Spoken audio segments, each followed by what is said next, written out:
Hello.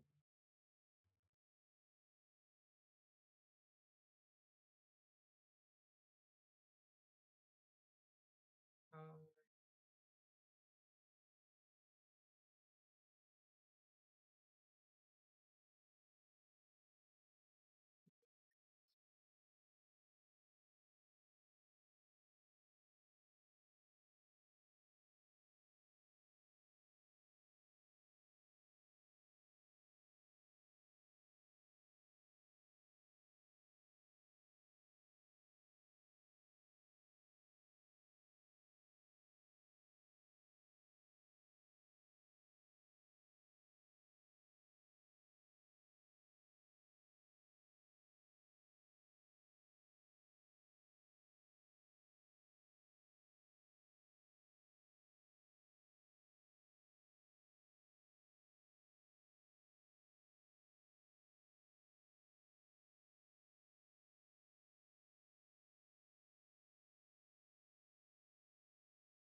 can you hear me?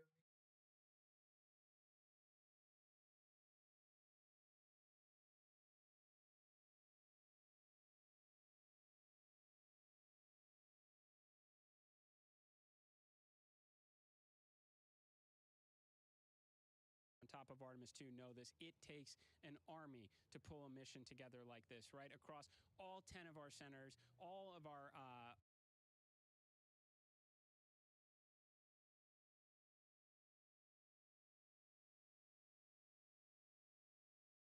on top of Artemis II know this. It takes an army to pull a mission together like this, right? Across all 10 of our centers, all of our commercial partners, the international partners that come together to make this possible. My sincere appreciation for everyone who is currently working the mission right now, so getting them ready for launch, that will be watching over them in mission control, recovering this crew when they splash down off the West Coast. I have complete trust and confidence in your abilities, and everybody else who's not directly working on Artemis II, Artemis 3 is coming up next year.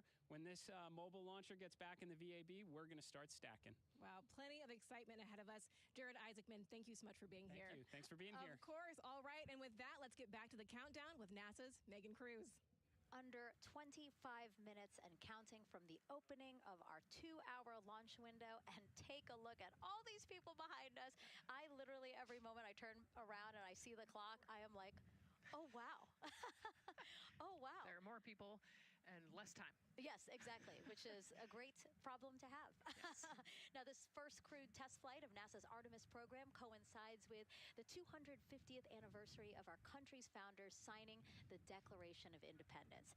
Exploration is a part of America's DNA, and it continues now with our return to the moon. 250 years ago, 13 colonies laid the foundation for the greatest and most enduring democracy in the history of the world. One driven by courage, faith, and freedom. From that moment, we became a nation defined not by where we stood, but by how far we were willing to go. We conquered vast frontiers, invented tools that shaped a modern world. We found light in the dark, and we rose from the earth. Faster, higher, farther. We pushed beyond the sky and into the unknown. We carried our courage into the cosmos, and we planted the American flag on the moon, the defining achievement of American superiority in space.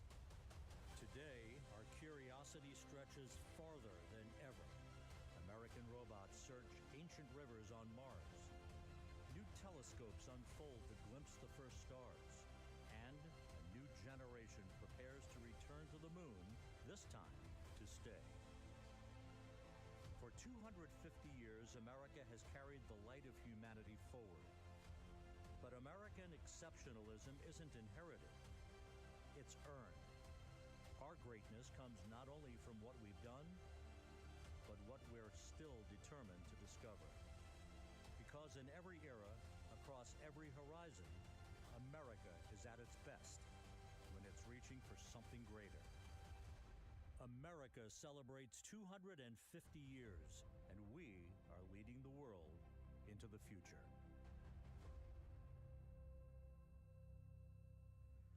22 minutes, 15 seconds and counting from Artemis II, NASA's boldest test flight in a generation.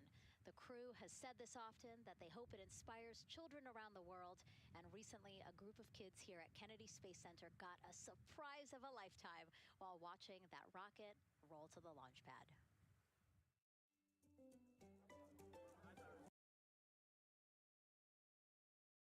Okay, guys, can forgive me, but this is my first stream and I still have to submit. And we need to go through this. OBS settings align for a smooth stream. In OBS Studio, go to Settings. Double check your video settings. 1920 x 1080, 60 FPS is a standard recommendation. And navigate to Output. Set your encoder, X264, or hardware depending on your system. Rate control to CDR, and enter your determined bitrate based on your internet speed. To find your ideal bitrate, use a speed test, like speedtest.net. Start streaming in OBS. Confirm your live status on YouTube, and there you go. You're streaming on.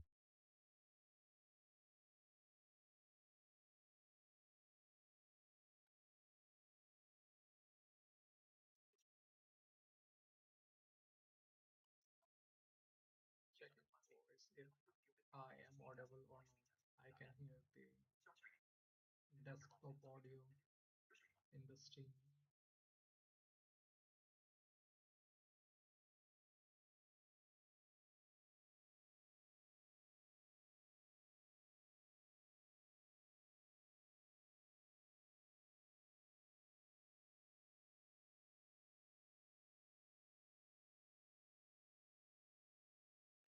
On YouTube with So likely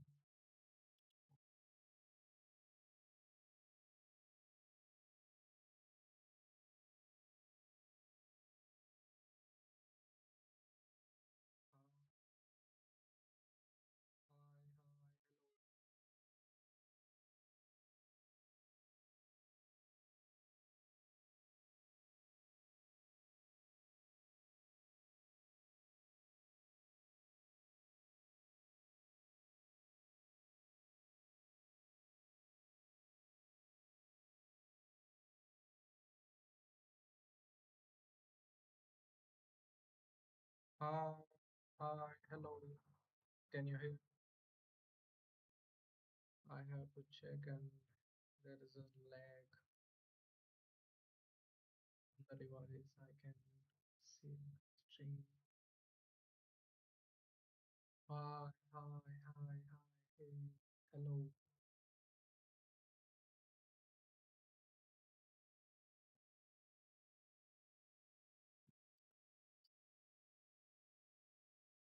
How clear is my voice? I don't know. I will get that in few seconds on this other device. Is this better? Come on.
Hello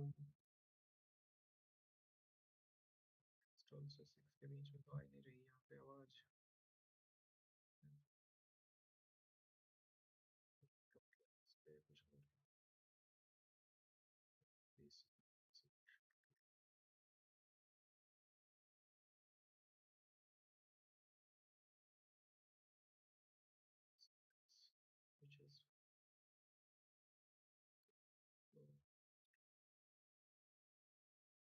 uh,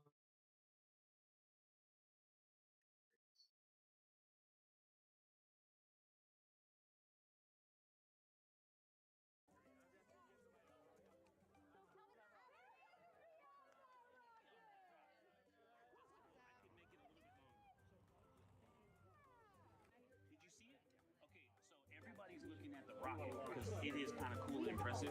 One of the coolest things happening over there right now, though, is it's on top of a giant tractor. Doesn't all food come in like tubes? It's in these like little plastic bags. You have to like rehydrate it. Sushi. There's not. I haven't seen sushi in space. It's probably hard to keep that back. Deconstructed sushi mashed together. My favorite part was this one little girl. She had a question. She had patiently held her hand for a long time, and Christina turns to her and says, "Okay, what's your question?" She just goes, "I forgot." That's a perfect little kid moment. There's a video playing in the background how the sounds when they film both at the same time. I like your dabbing astronaut back there. It's just so fun to see the enthusiasm, the energy, and a little bit of chaos. 3, 2, 1. Wasn't that so cute? I love kids and their excitement and, you know, even just being real. Like, I don't remember what I was I know, gonna he ask. goes, but I'm glad you're here. Now here we are, Space Center Houston. The crowd has exponentially grown throughout the day. We started showing you live shots from in there probably an hour ago, and now take a look at all the people there getting ready to witness history together. It's something really special to be able to witness something like this together. Yeah, you know, we've heard from celebrities and officials and kids, and, you know, it's amazing. People from all around the world came here today to Florida to watch, so it's something, it's hard to put into words, just how much support for this mission we're seeing today. And great news, too. Remember, the team was tracking an issue with the launch abort system battery. They appear to have cleared that issue, so we are go for launch. Yes, it's exciting.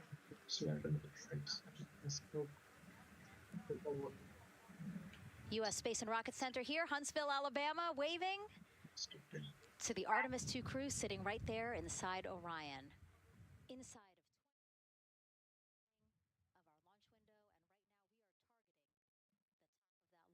so we could be launching here in about 19 minutes, Nicole. Wow, I don't know if I expected this today. I'm excited, and, you know, I'm glad they were able to clear the problem with the battery on the LAS, and everything has gone really smoothly today. It's been great. The weather cleared up. It's a beautiful day for a launch. And so now, as we are so close to possibly launch now, just what are your final thoughts as we are about to embark on a mission back to the moon, the first time in more than 50 years? Yeah, you know, just so proud of the crew and all of the teams here on the ground that made this happen. You know, they are carrying the torch from the Apollo era into the Artemis era. And, you know, as the crew likes to say, they want to be the shoulders that the next generation. And let's see, GLS, can you help us with that, please?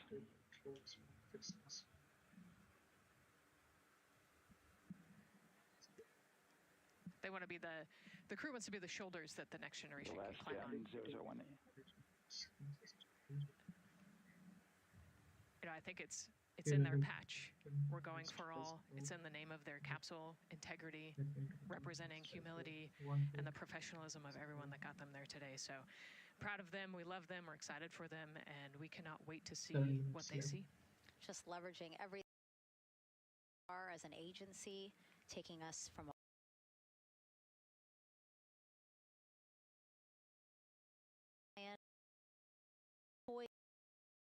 to again fly us into the you now here at the host desk to get back into operations.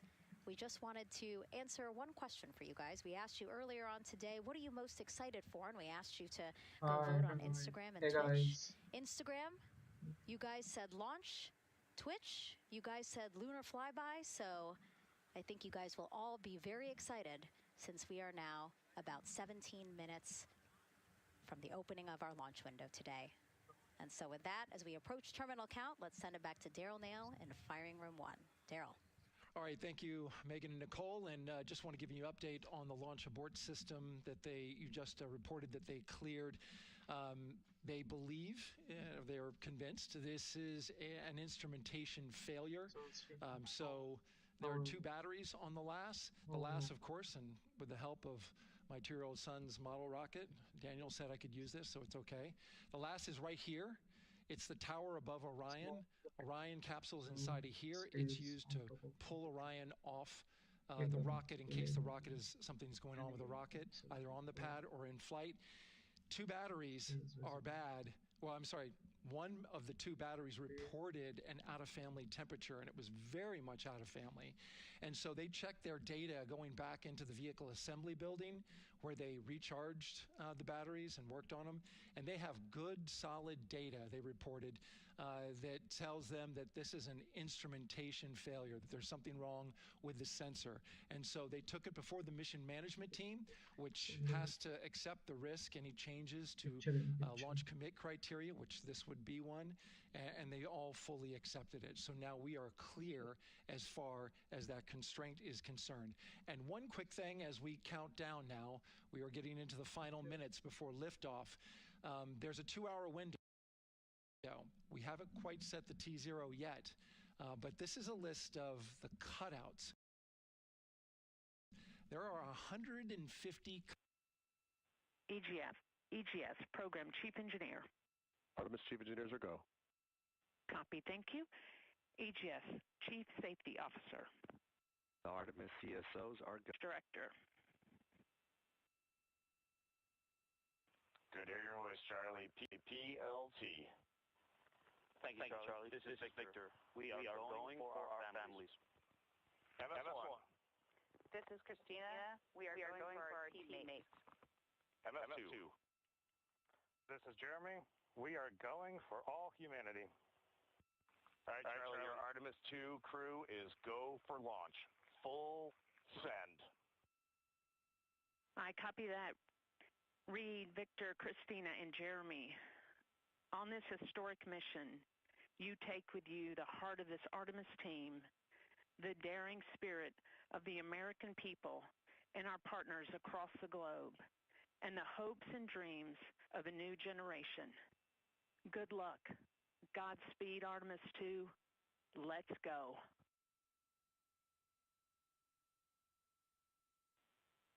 And NTD Launch Director. Go ahead, Launch Director. Yes, sir. You have a go to proceed with countdown. Copy that. I'll put it in work. Countdown has started. CDR, NTD. Changes. Your risers and initiate short purge per your EPROC 10.1.1, steps 8 and 9. 10.1.1, 8 and 9 going to work. Copy. CVSE NTD, start and verify recordings of our Orion cameras. Copy. Okay. Well, there you heard it. RSR NTD. RSR. They're getting ready to start terminal count. arm rotation enable at this time, please. It's currently at T-minus 10 minutes. Once we wrap up this last bit of work, SNA arm rotation enable complete. we're going to start that clock. Copy that. Thank you. Integrity crew, close and lock visors.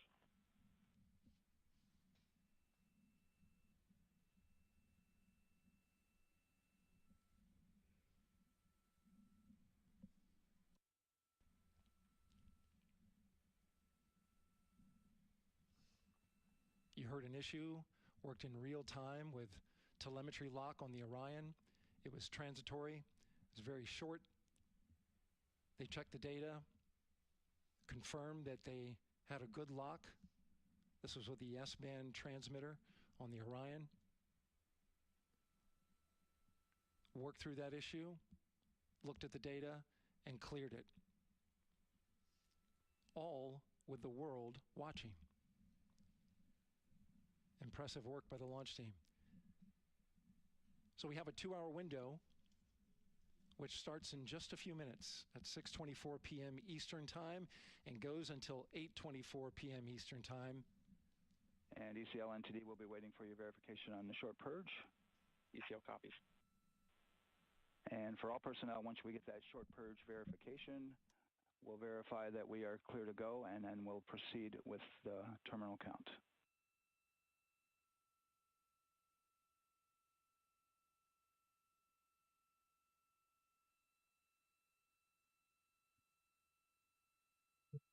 This is a historic moment right now.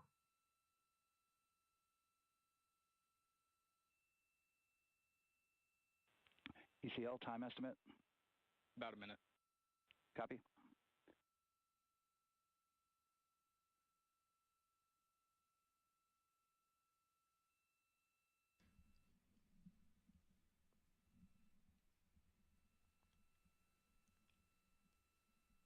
So we're going into the launch window, but not by much, it looks like.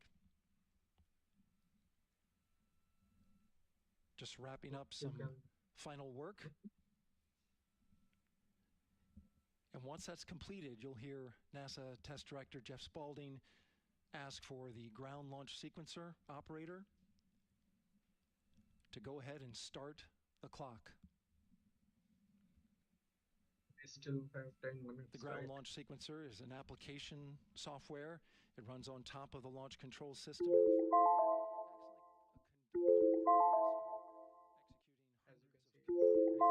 Precise order and timing. It's all autonomous. NTD CCL 212, short purge initiation. I have slept. All right, copy that, and we're for verifying our constraints. To be the part of this beautiful history in the making right now.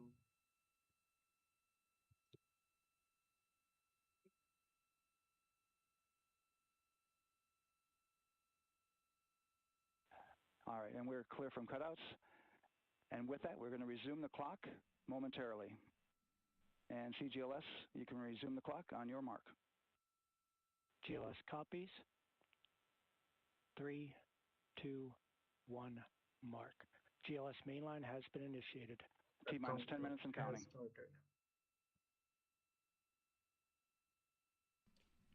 And that begins terminal count. Our new T0 is 6:35 p.m. Eastern Time. 6:35 p.m. Eastern Time.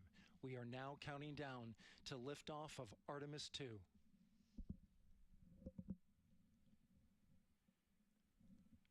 From now on, you're going to hear two voices on the loops.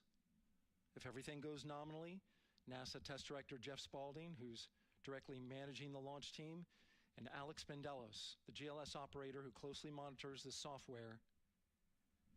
He has the ability to stop and restart the countdown.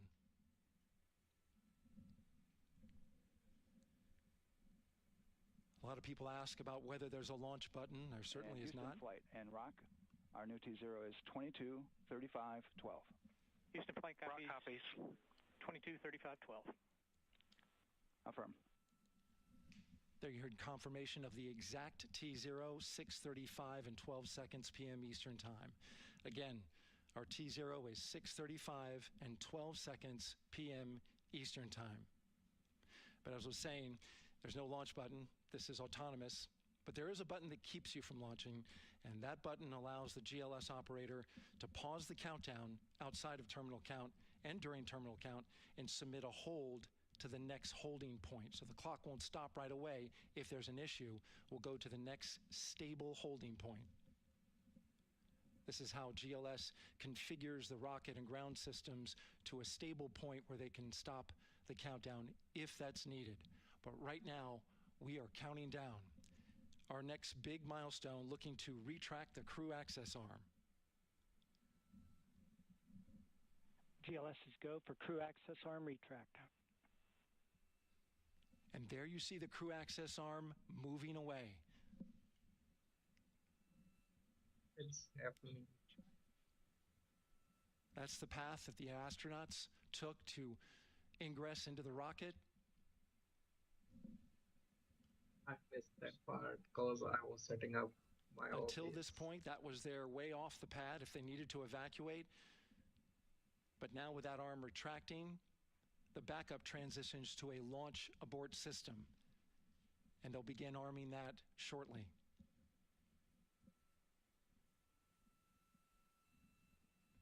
Of course, the launch abort system, great shot there of the crew access arm retracting away. The launch abort system is the tower at the top, and that's what would pull Orion and its crew off the top of the rocket in case of an emergency, whether it's on the ground or in flight. This is critical safety hardware that protects the lives of the astronauts.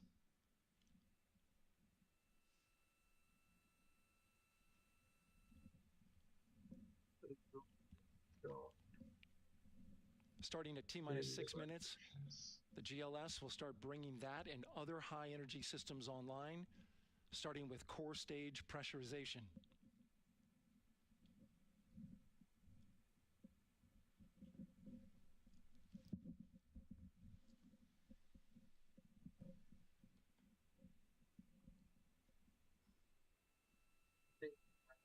Voice is echoing. Weather is 90% go. The range is go. So I will not All speak. systems are go. Try to minimize. GLS is go for core stage tank pressurization. That means the replenish valve for the liquid hydrogen tank has now closed, and that tank is beginning to pressurize to flight levels because that hydrogen is naturally boiling inside the tank. We'll get the liquid oxygen tank a little later in the count. Now the team is waiting for verification that, if needed, the Artemis II crew could use the launch abort system to pull Orion safely off the top of the rocket in an emergency. Let's listen in for that call. GLS verifies last capability available. And CDR, do you copy? CDR copies, last available. That's great news, and you heard the NTD verify that with the commander of the mission. GLS is go for FTSR. Now work is being done to arm the flight termination system. This is so the range safety can send a flight termination command if the rocket flies too far off track. There's a brief built-in delay so the launch abort system has time to pull the astronauts to safety first. GLS is go for LH2 high flow bleed check. All right, the high flow bleed check. That's so the cryo team gets verification that the RS-25 engines, all 4 of them, are in the proper temperature range for launch. There are millions and millions of variables that could go wrong. That's why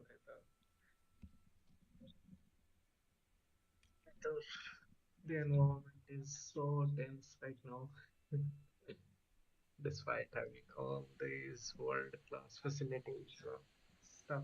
GLS is go for core stage APU start. Core stage APUs start. Those are auxiliary power units, high-speed turbines which provide pressure to hydraulic pumps that steer the RS-25 engines. We're going to see a gimbal test a little later at T-minus 2 minutes and 30 seconds. This is what allows that to happen.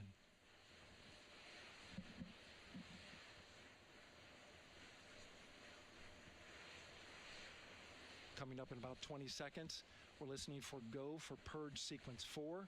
That's a helium purge of the 4 core stage engines downstream of the propellant valve. This gets all the air and moisture out of there.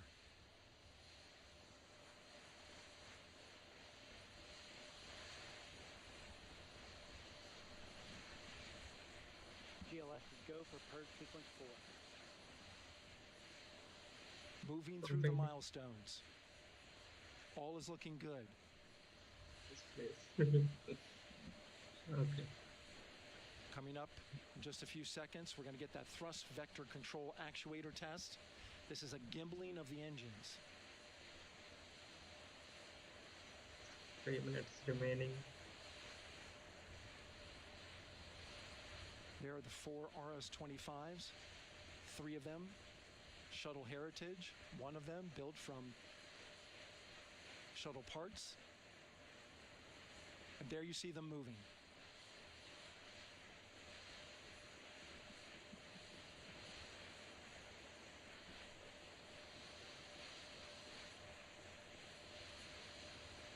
Now we're going to start moving the power from both the upper stage and the lower stage of the rocket to internal, taking ground power away and now going to battery power.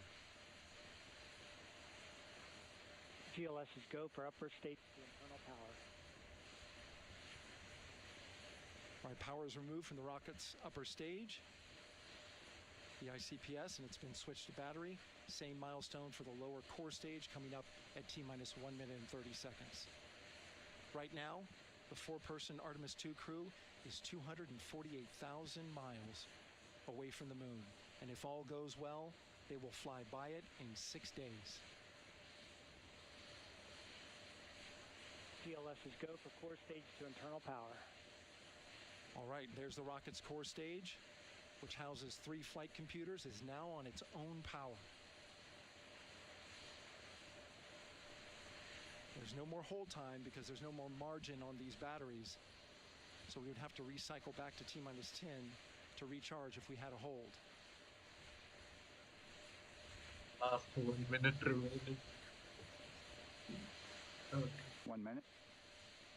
Yeah. Right now, the rocket does not know what the T0 is, but coming up at T-minus 33 seconds, control shifts from the ground launch sequencer to the rocket's onboard autonomous launch sequencer, or ALS. The rocket will count itself down, but honor any holds that could come from the ground. Now, shortly after liftoff, Houston will take control of the rocket, and my colleague Gary Jordan will take over commentary. GLS is go for ALS. Great call out. The rocket is on its own. 4 brave explorers ready to ride the most powerful rocket NASA has ever launched. Sound suppression water is flowing. A beast in itself. And here we go. 10, 9, 9, 8, 8 7, 7, RS-25 6, engines. 5, 4, 3, 2, 1. 1. Booster ignition. Yo. And liftoff. The crew of Artemis II now bound for the moon. Humanity's next great voyage begins. Good roll pitch. Roger, roll pitch. Houston now controlling the flight of integrity on the Artemis II mission around the moon. Integrity, AMT high. AMT high. On time, passing 30 seconds into the flights. Integrity passes the alternate MECO. Target milestone. Mission Control Houston seeing good performance on 4 main engines. Space Launch System core stage. Integrity, 3 miles in altitude. Traveling more than 1,200 miles per hour.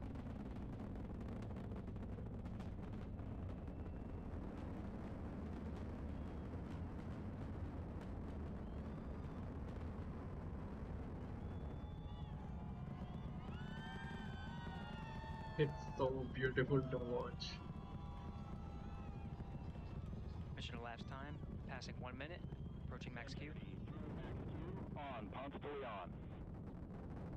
Stan, we have you loud and clear on Ponce de Leon. Have you the same? Communication signal transfer confirmed as Integrity and its crew go supersonic. Approaching 90 seconds into the Artemis II mission. Integrity is 14 miles in altitude, 8 miles downrange, traveling more than 2,600 miles per hour.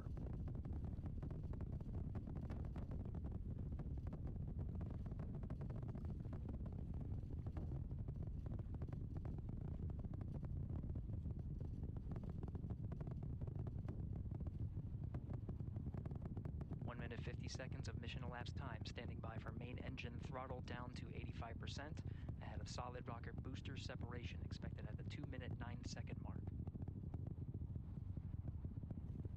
We see throttle down. It's the rocket too. confirmed separation. Come on, come on. Main engines Yeah. throttling up, guidance converged.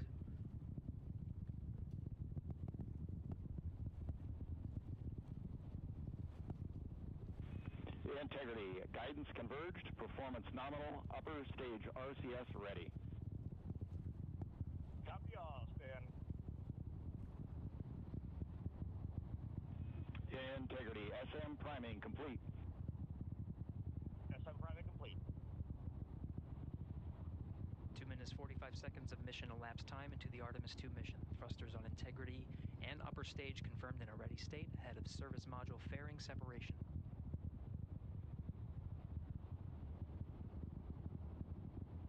3 minutes into the flight. Integrity 49 miles in altitude, 78 miles downrange, now passing 5,000 miles per hour.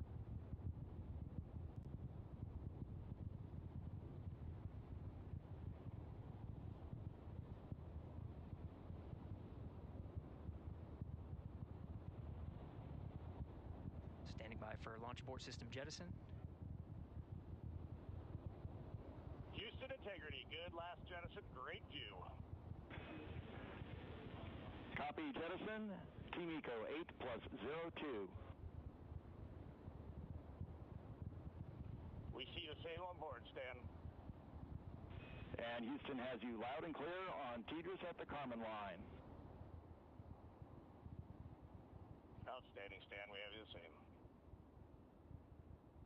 3 minutes 50 seconds into the flight of Artemis II, Wiseman, Glover, Koch, and Hansen cross the boundary to space with good comm checks. GPS signals acquired after last jettison now working on internal checks to verify accuracy. Flight Dynamics Officer analyzed the time of main engine cutoff, confirmed at 8 minutes 2 seconds, time of MECO.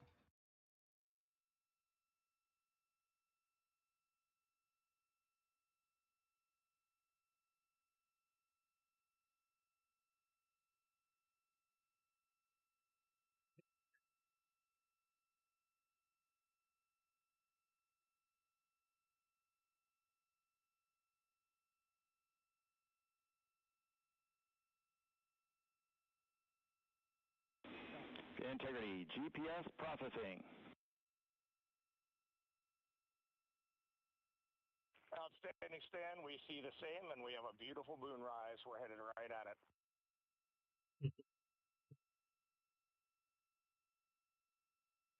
Approaching 5 minutes into the flight, Commander Reid Wiseman confirms he has visuals of his destination. GPS guidance, navigation, and control software finishes internal checks and sends to navigation channels. Integrity, 3 engine press. 3 engine press. On time, now passing 5 minutes 20 seconds of mission elapsed time into the Artemis II mission. At this point, 3 good main engines are all that's needed to carry integrity to a nominal main engine cutoff target. Though at this time, we're seeing 4 good engines here in Mission Control Houston. Integrity, 75 miles in altitude, 330 miles downrange, approaching 10,000 miles per hour.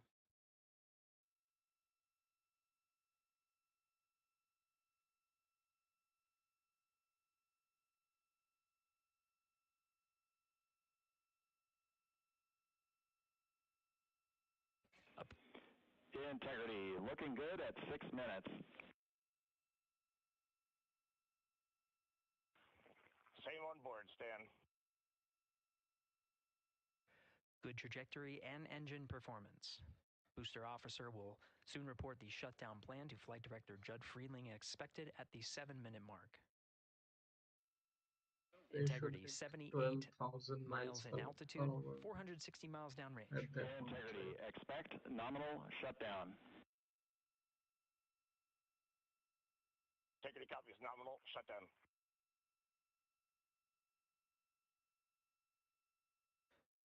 Six minutes 40 seconds of mission elapsed time. Shutdown plan is as expected.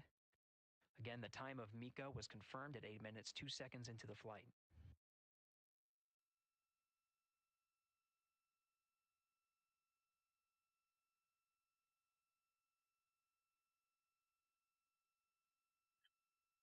Seven minutes of mission elapsed time.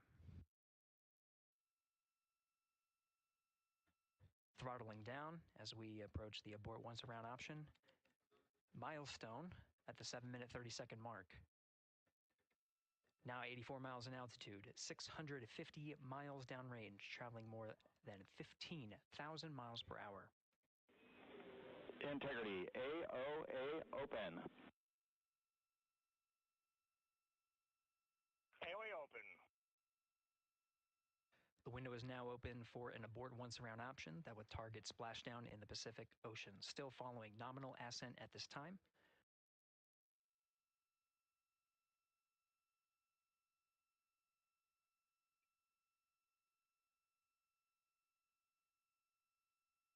About 10 seconds remaining until the main engine cutoff of the Space Launch System core stage. Standing by for confirmation of MECO and core stage separation.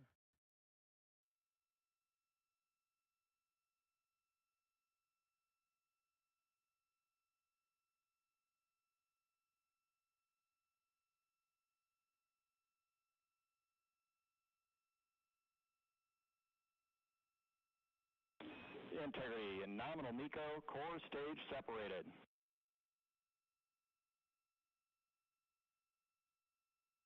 We see the same on board, Stan.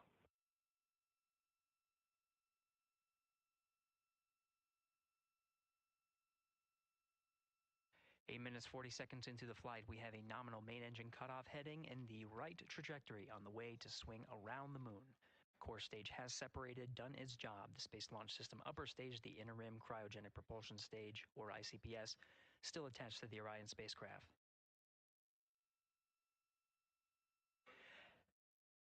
Nine minutes of mission elapsed time. Integrity crew of Reid Wiseman, Victor Glover, Christina Koch, and Jeremy Hansen now in orbit around the Earth at the beginning of their journey to the moon.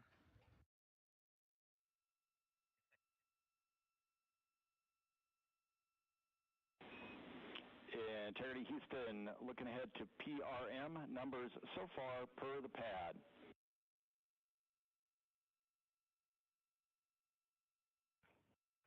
Copy that, Stan. Numbers for the pad.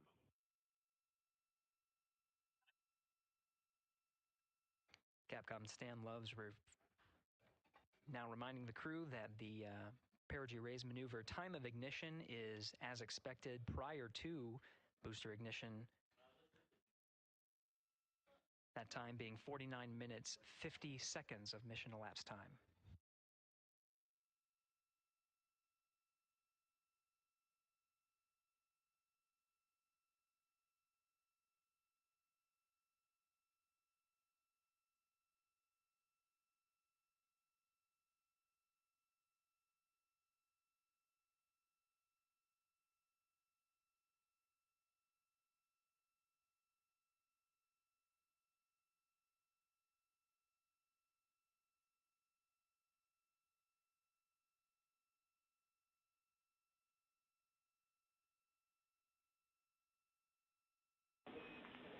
Integrity, good NEDS deploy.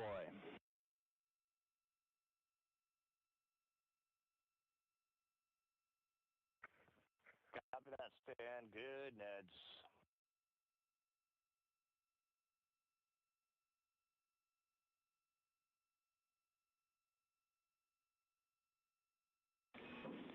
And Integrity Houston for PWD setup. Just a reminder, halfway open on the secondary. We copy that, Stan. Halfway open.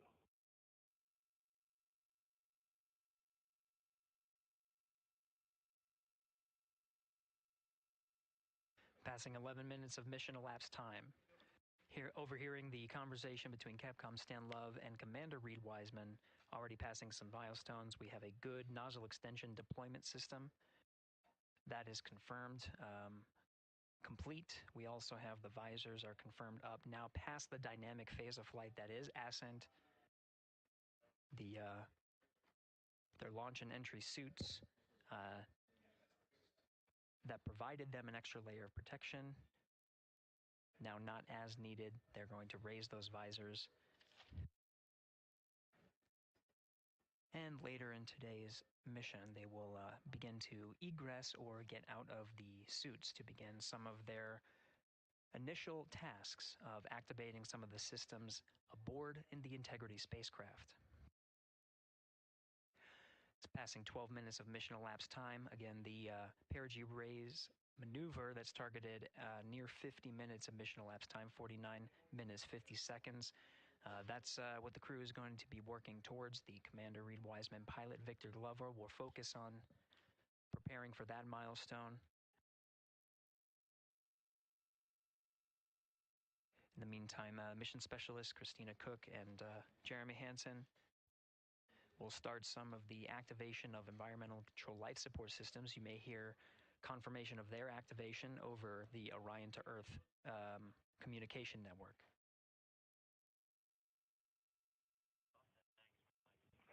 Houston, C3 aux power back in auto. Copy C3 aux, and we're 2 minutes to maneuver.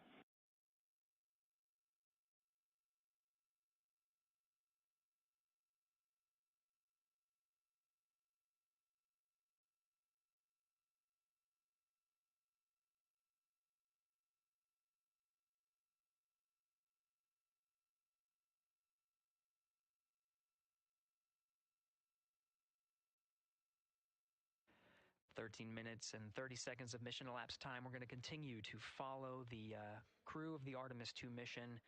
They are beginning their journey around the moon to verify the systems that will take us to its surface. An incredible ascent. Artemis II is underway. Reid Wiseman, Victor Glover, Christina Koch, and Jeremy Hansen begin their journey to the moon. Still milestones to come up as we await solar array deploy and the critical burns that will get Integrity into high Earth orbit around the Earth before engines are fired to get us around the moon. We'll keep tabs on Integrity and its crew from here in Mission Control Houston. But for now, we're going to send it back to you, Megan and Nicole at the Kennedy Space Center. Very jealous to hear how the launch experience was over on the Space Coast.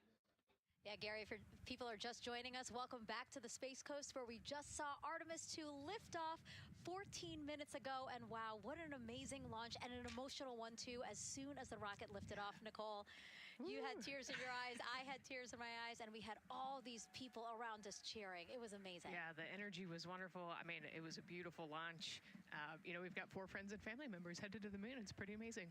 Yeah. How does that make you feel as someone who, is an astronaut as well, but also, as you said, friends? Yeah, so proud of them. Man, we don't have the words in the English language to describe this kind of an event, and pride, love, so many emotions. They are truly breaking some barriers, and hopefully, as Gary just said, they've got a long day ahead of them, so wishing them well on everything. But so far, what a beautiful launch to watch. Yeah, to be returning to the lunar orbit in more than 50 years. Maybe they go farther from Earth than any other humans before them. Maybe they see parts of the moon that we've never seen before. I mean, what a great start to what could be all of these milestones that we break in just a 10-day mission. Yes, what a way to welcome in the Artemis generation. Yeah, how do you feel? I mean, we saw some beautiful shots we were covering of course, the rocket, of course, the Earth falling away as we continued up into our ascents, but also some of those crowd shots where we saw young and old, just emotional, overcome by this history-making moment. Man, we are going back to the moon for all, and we saw that today. We saw that in all the crowds. And yeah, you guys just saw that view, the sunrise or sunset, I guess. They just made it over the crest of the Earth, and you could see the sun peeking over. One of my favorite views from space. And I can't imagine what they're looking at now, and I can't wait to see what they're looking at in about 5 or 6 days. Yeah, and I know a lot of people are like, I'm surprised this launched on the first try, because we know, like any little thing, we have to be keeping safety in mind, and we want to make sure we're ready to go. But we were ready to go, and I think it surprised a lot of people. What a wonderful surprise on this Wednesday evening. It did, and it kind of surprised me as well. But it's just a testament to the team here that has been working so hard on Artemis. Artemis 1, we learned a ton of lessons. We learned a ton from the wet dress for Artemis 2. We were able to go in, fix those things. We even had a couple mishaps today, not mishaps, but a couple, anomalies today that the team creatively came up with solutions for. It's just a testament to the teamwork that gets us to the moon. And so we can continue to watch Christina, Reid, Victor, and Jeremy on their way now to the moon in Earth's orbit and awaiting the next in-flight milestones, deploying Orion's solar arrays. So why don't we get back in with Mission Control and Gary. Hey, thank you, Megan. Again, we're following along in the action.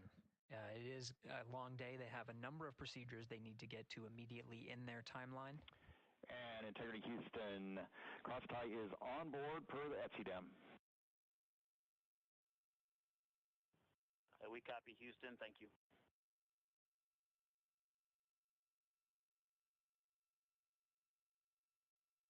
Crosstie referring to flight controllers here initiating a connection between some of the batteries aboard the Orion spacecraft, allowing for an even distribution of power. This is the flight control teams that took us through ascent of the Artemis II mission today. Right now we're, as you see, passing 18 minutes of mission elapsed time. The Orion spacecraft integrity and the interim cryogenic propulsion system are maneuvering tail to sun. It is in this orientation, this attitude. Integrity anywhere until that momentary prop caution.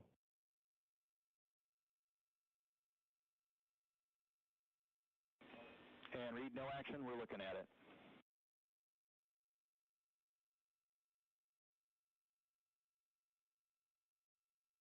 Commander Reid Wiseman verifying what is being routed to his displays aboard integrity. Propulsion engineer confirming that no action is needed at this time. They're pressing through with their nominal procedures to prepare for the perigee raise maneuver. And of course, the solar array wing deploy ahead of that. The solar wing deploy is a critical milestone. We'll continue to have our coverage follow the mission until that deployment. Successful launch is just the beginning. The deployment of the solar arrays and successful confirmation that those solar array wings are drawing power is a significant milestone and says to the flight control teams that we will continue on today's mission. Power needs to be drawn to continue through some of the next milestones. Until then, the AOA open option that was called up upon ascent, the aboard once around, is the current option, and abort to orbit option ATO will be switched to a preferred mode at the time that the solar array wings are deployed and latched. It gives the flight control teams a little bit more flexibility. Integrity Houston, update on TDRS handover for your pad.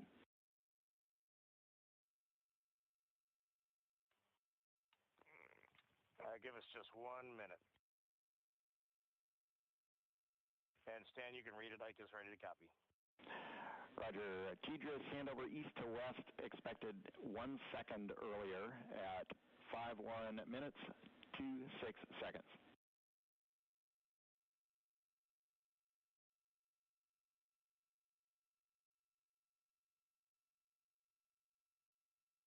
All right, Stan, we copy 1 second earlier for 5126 TDRS east to west, and saws are starting to deploy. Thermal knives are firing. We concur. Thanks for the report.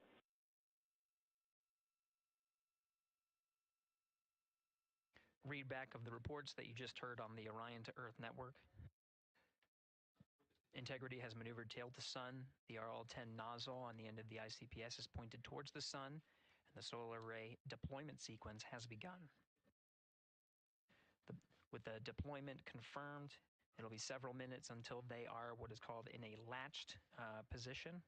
Once they are latched and confirmed to be drawing power, they can switch the mode to ATO and continue along the mission. The teacher's handover at the pad, that message meant the crew was provided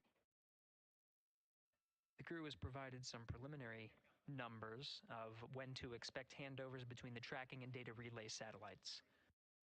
Currently orbiting Earth at an altitude of 545 statute miles. above the Earth. They are in a near-Earth network communication system. The tracking and data relay satellites, geosynchronous satellites that are stationed about 23,000 miles above the Earth.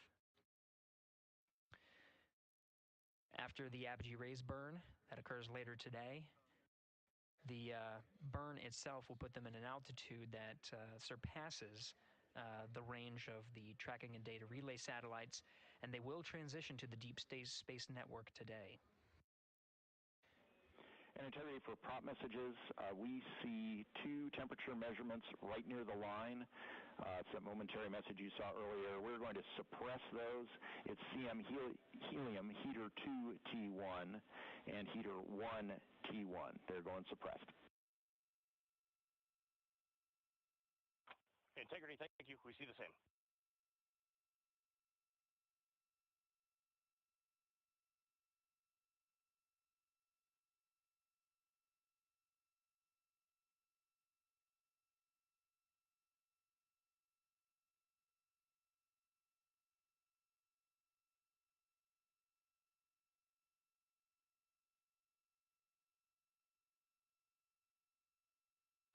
This is Mission Control Houston, passing 23 minutes of mission elapsed time into the Artemis II mission.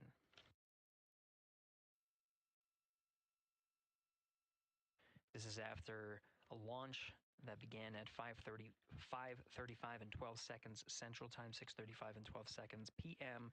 Eastern Time. Right now, the orientation you're seeing from our arrow visualization that translates some of the telemetry that we're getting from the spacecraft and puts it into a model so you can follow along on some of the milestones that we are following here. The RL-10 nozzle that you see at the left end of your screen, though it is currently not firing, that nozzle is pointed towards the sun, and the solar arrays are currently deploying. From this visualization, they look fully stowed in a position. Integrity, we are happy to report that Jeremy has the O2 sensors on. Copy O2 sensors.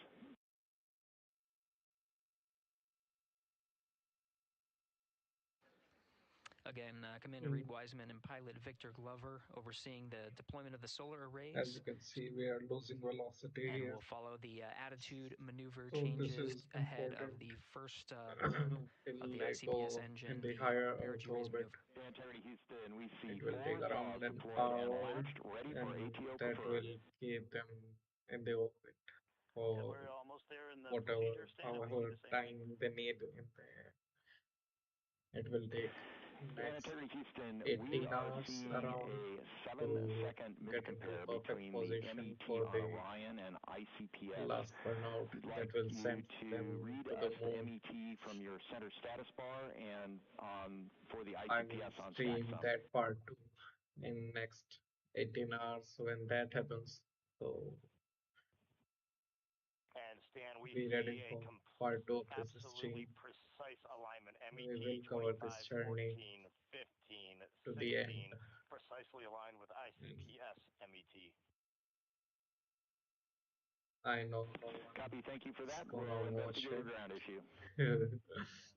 Or And Houston Integrity, I ATO don't know preferred set. when someone noticed Copy, this, ATO but preferred. I am doing to keep record of this moment for myself, purely for my joy. And This is Mission Control Houston, 25 this minutes, is 45 one, seconds into the flight of I Artemis mean, II. We have confirmation I that have all only 4 solar read array and wings are deployed and heard latched. about This the is the moon configuration mission, needed to the switch to Apollo ATO mission, preferred, and which you did the hear moon confirmed landing from and pilot Victor all Glover. that That stuff. mode has been switched.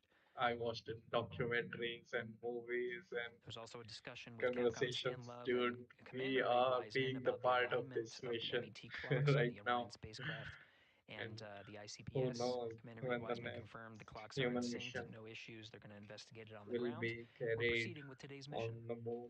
26 minutes of mission elapsed time and counting. And I'm speaking like that slowly because I'm hearing my voice.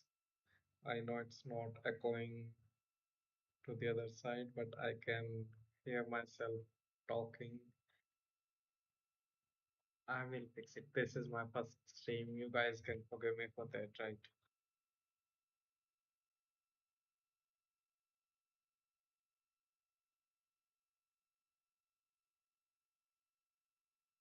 Wait for them to verify all the things are working, and it will take around an hour, and then I'll end the stream, and then we'll do it 18 hours later when they are doing the final part of the launch.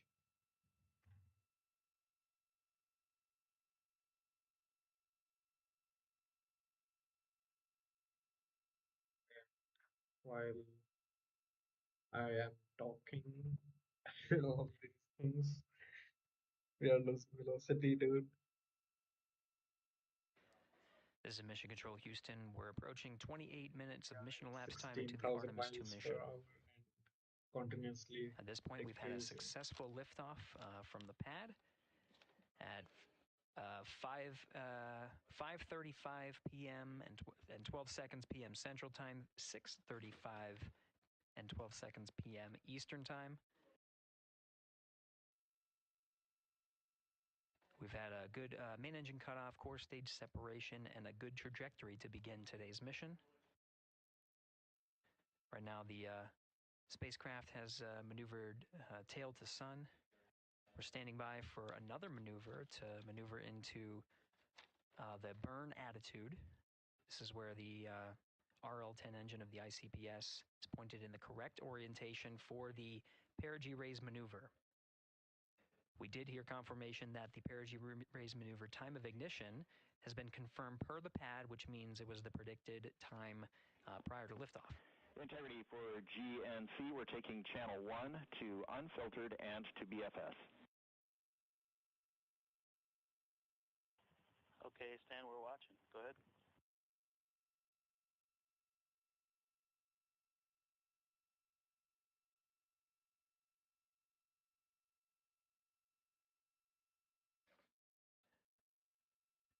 Capcom Stan Love reading up to the crew of Integrity. They will switch the navigation source from channel 1, standing by for confirmation that that switch has occurred. Pilot Victor Glover will receive confirmation when, and is at least watching to confirm that that switch has occurred. Again, the perigee raise maneuver that we're heading towards, not too long from now, we're actually inside 20 minutes at this time from the time of ignition of the perigee raise maneuver. We did have a successful deployment and launched of all 4 solar array wings. This is the configuration needed to commit to the perigee raise maneuver. Of course, flight controllers here in Mission Control Houston will continue to evaluate that everything is good before committing to that burn. The perigee raise maneuver does raise the perigee, the lowest point in the orbit, from 15 to 100 nautical miles. The 100 nautical mile mark is needed to continue in low Earth orbit and hit the target for the apogee raise burn. That will put them in a high Earth orbit for the remainder of the day and set them up for the right position to execute the translunar injection and head to the moon tomorrow. The burn duration of the perigee raise maneuver is 26 seconds. A relatively short burn, but it does raise the perigee and do the job to get into the correct position before firing that main engine on the ICPS. The pad had a TDRS handover. This is the tracking and data relay satellites. East to west, they are geosynchronous satellites that are positioned around the globe. And as Orion makes its way around the Earth right now, above the west coast of Africa, at an altitude of about 923 statute miles and counting.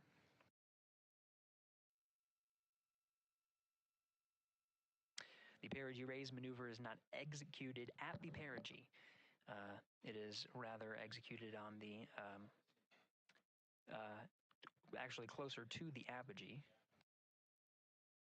But what it does is it raises the perigee at the other end of the orbit to 100 nautical miles.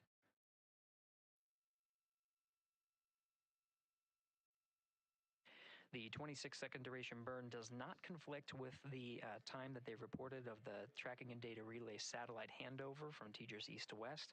Again, geosynchronous satellites that are used not only by Integrity today, but the International Space Station as well.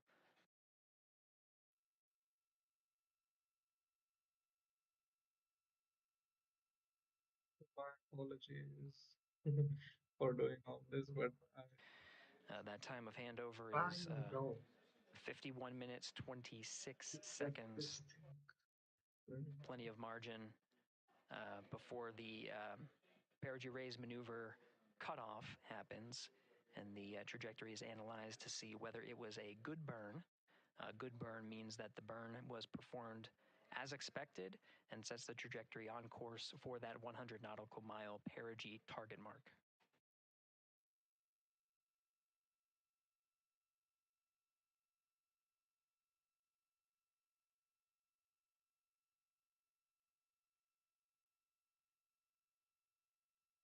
Again, for those sticking with us on NASA Plus and following along on our coverage, we will continue to follow and to cover the mission until actually, we'll continue to cover the mission 24/7.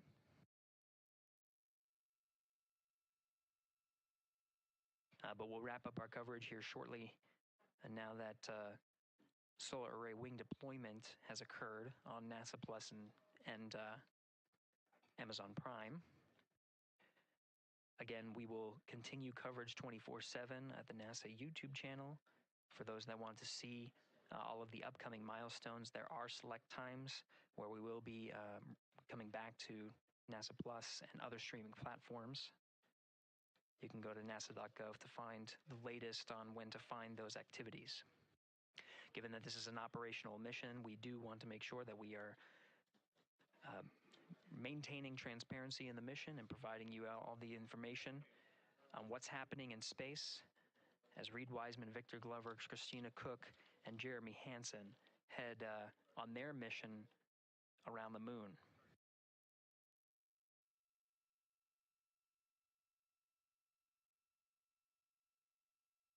Inside Integrity at this time, again, the solar array wings have deployed. The Integrity is maneuvering to its burn attitude ahead of the execution of the perigee raise maneuver. Overseeing these steps is primarily done by Commander Reid Wiseman and pilot Victor Glover. Mission Specialist Christina Koch and Jeremy Hansen focusing on some of the system activation inside of Orion, namely the environmental and control and life support systems. The activation and checkout of some of these critical systems are very important to continuing on the mission, making sure that those systems are in a good condition and in a reliable condition to provide the necessary environmental and control needs of the crew with humans on board through the duration of the mission that extends 10 flight days.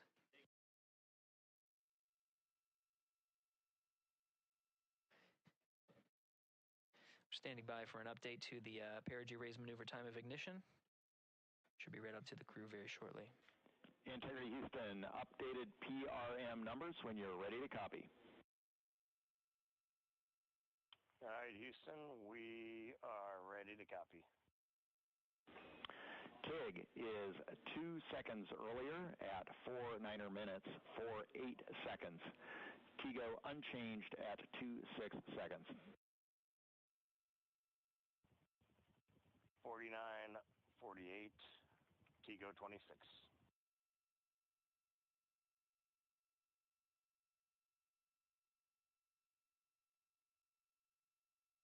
now this is good, and I can do stuff in the background. Okay, that's how it's done. I'm still hearing my own voice twice, which is still annoying, but This is Mission Control Houston. With I that think update, we are you guys approaching are not hearing it in the a stream. little more than So 13 minutes from the time of ignition of the perigee raise maneuver. That time updated to be 2 seconds earlier was 49 minutes 50 seconds of mission elapsed time. We'll now move to 49 minutes 48 seconds. The duration of the burn, that's what was referred to as the T-go, will still remain at 26 seconds. Relatively short duration burn, again, just raises the perigee of the orbit today.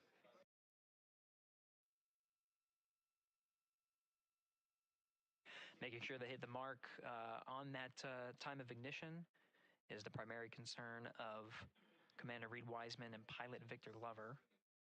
Mission Specialist Christina Koch and Jeremy Hansen inside activating those environmental control and life support systems. time is the key cause we are At this constantly time, losing all 4 crew velocity members here. are wearing the And launch and for entry them to suits. confirm all those Entering systems Houston for Optimus on the PCD. We have time update instructions when you're ready. is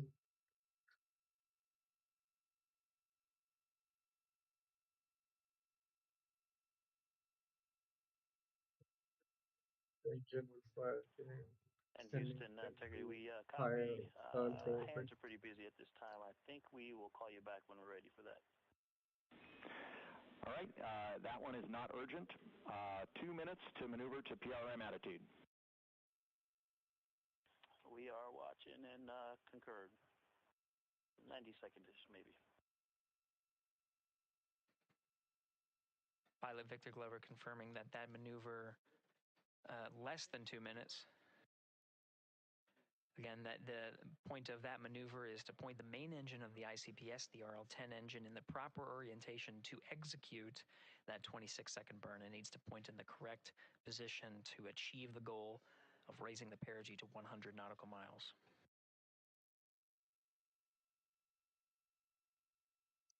You heard some of the environmental control system activations over Orion to Earth. Jeremy Hansen activated the O2 sensors. They'll be measuring the cabin of Orion.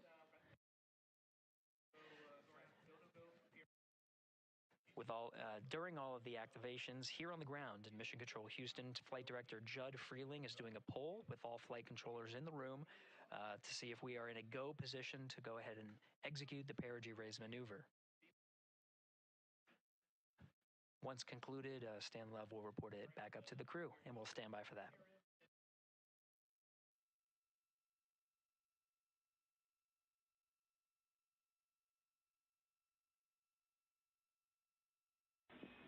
Integrity Houston, MCC polls go for PRM pending attitude and SAWS.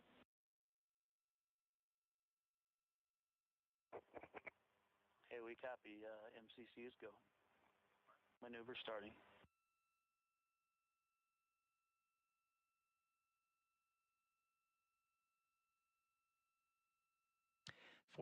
Minutes of mission elapsed time. The maneuver to the burn attitude has begun. The maneuver also is paired with reorientation of the solar array wings that have been deployed. They will have various positions throughout the duration of the flight. Of course, solar array is meant to maximize the draw of power from the sun.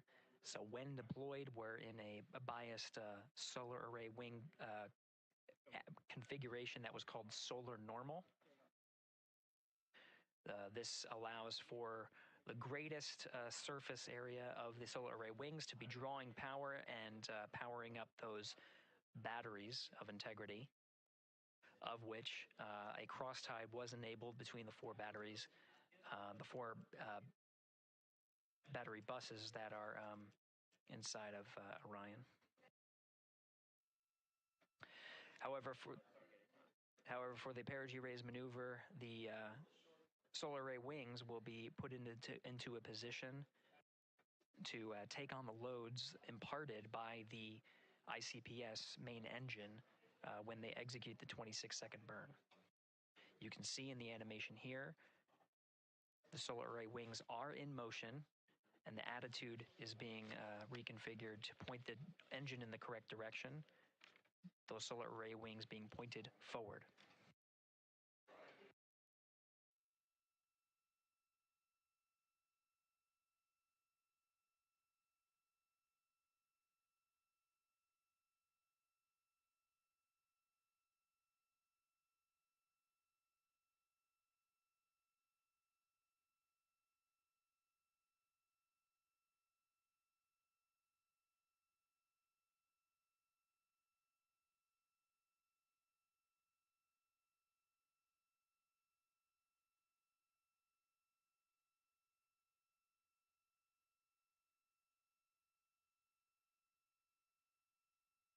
You're getting a live look inside the Artemis II mission flight control room. The team you see here oversaw the ascent of our 4 astronauts inside Integrity, launching at 6:35 and 12 seconds p.m. Eastern Time.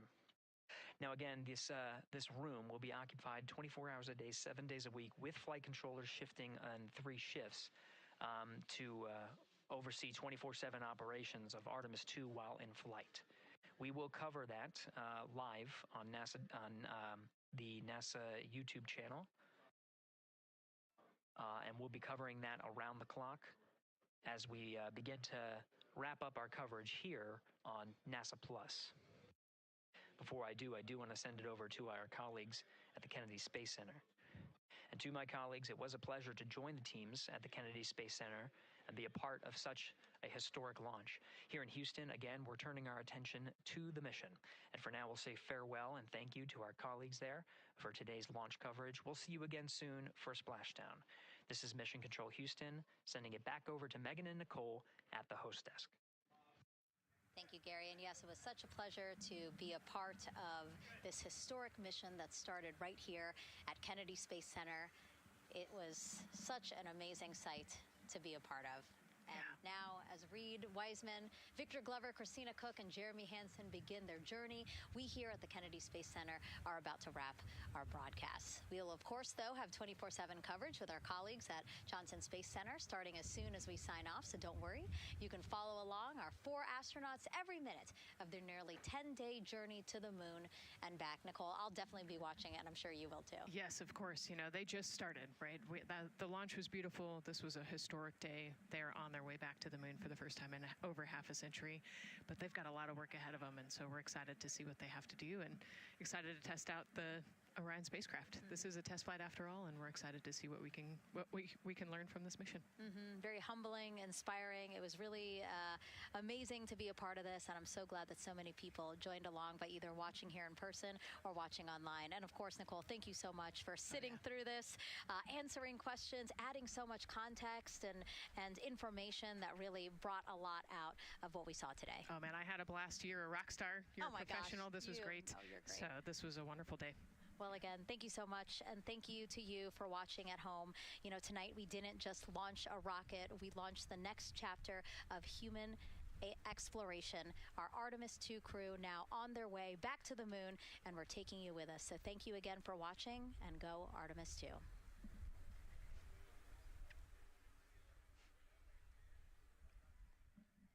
Join NASA Plus or follow the YouTube channel. All 4 astronauts, and it appears all of them are undergoing their suit leak checks. Yes, a pre-flight tradition that we have seen with our crewed flights, the card game. The astronauts who have just left crew suit up and are now walking down a hallway. And here they are, NASA's Artemis II crew, taking their first steps outside for their historic test flight. And the 4 of them step into their astrovan. And off they go.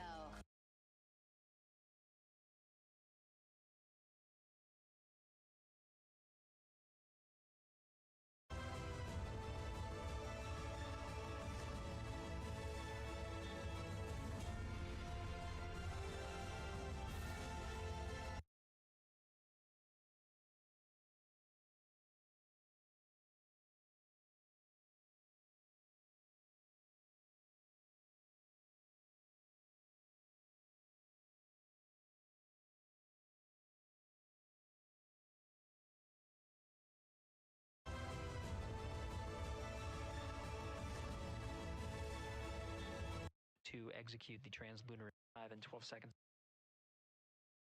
And the 4 of them step into their astrovan. And off they go.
Oh.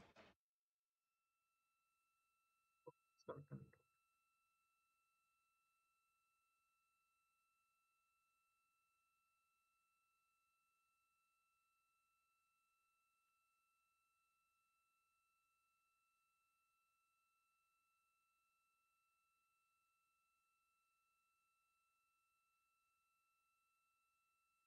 All right, this is Mission Control Houston. Welcome back for our 24/7 coverage of the Artemis II mission.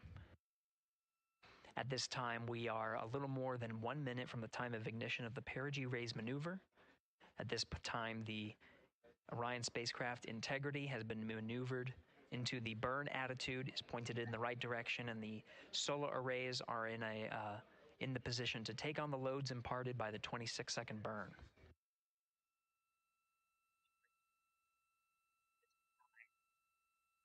Spacecraft integrity has been maneuvered into the direction. Now at 1 minute to the perigee raise maneuver. The teams here are part of the ascent team of the Artemis II mission.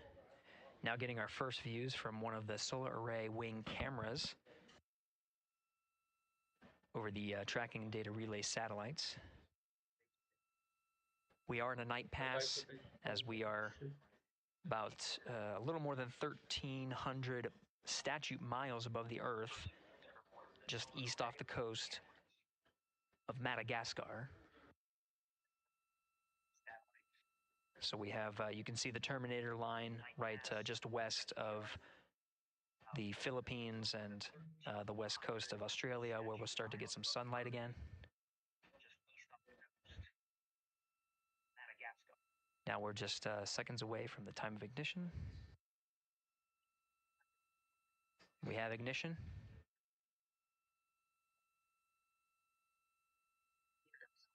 You can see the perigee raise maneuver from the main engine of the ICPS firing from the solar array wing.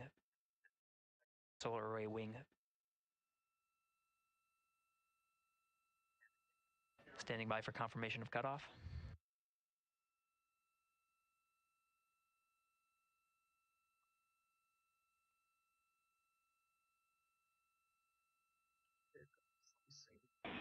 Integrity good, PRM, and 1 minute to Teeter's handover. Copy that. We see the Sable on board, and the sun is rising on integrity. Outstanding.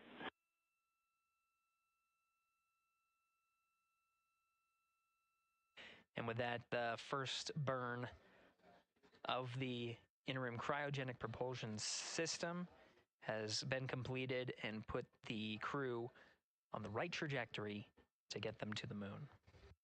Houston, there are integrity for toilet setup, step 2.5. Go ahead.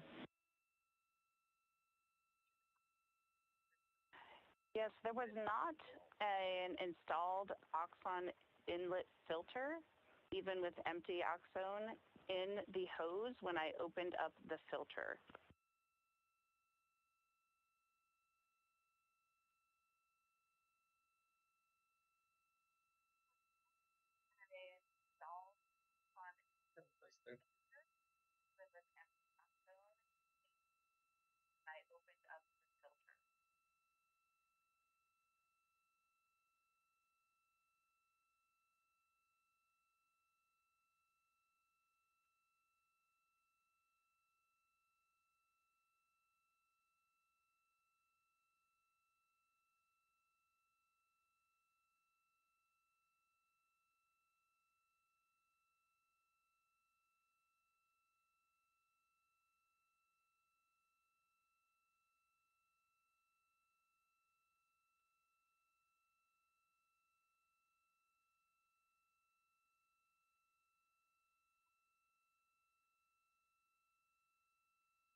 This is Mission Control Houston. Again, we had a good perigee raise maneuver that sets us on course to execute the next major burn, the apogee raise burn.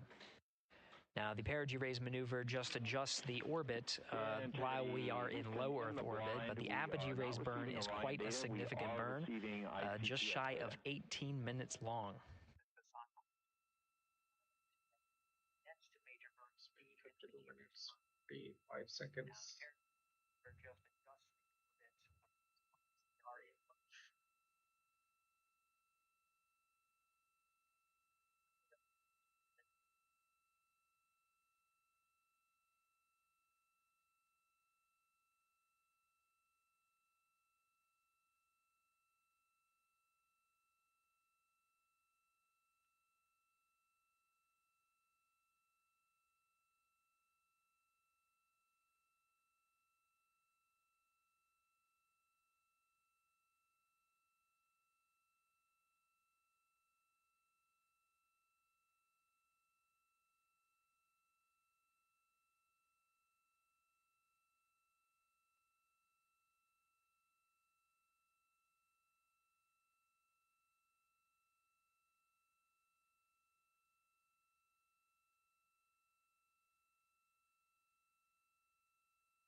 Integrity Houston, on TDRS West, White Sands is receiving data.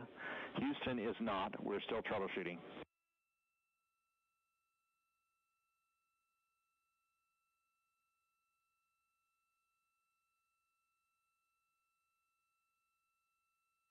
That was Capcom Stan Love, part of the Ascent team here in Mission Control Houston.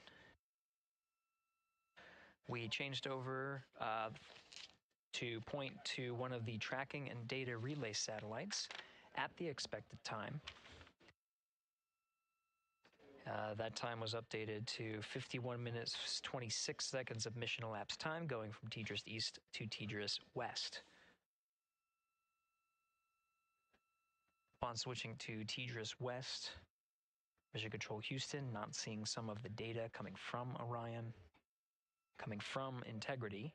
So we're standing by to regain the ability and troubleshoot some of the rationale as to why we are having some intermittent gaps in our data and communications with the crew.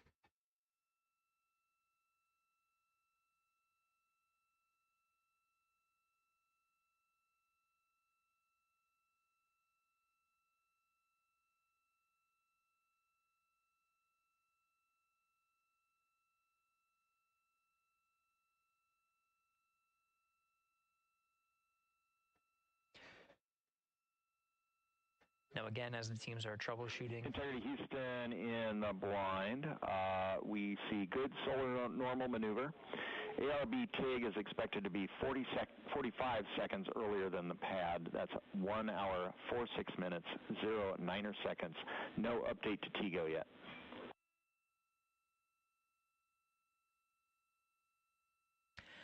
That was Capcom Stan Love here in Mission Control Houston. He used the term "in the blind." That refers to as part of the data that we are not getting from the TDRS West satellite.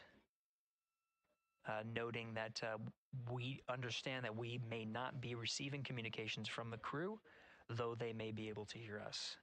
So Stan Love reporting what status is known on our end.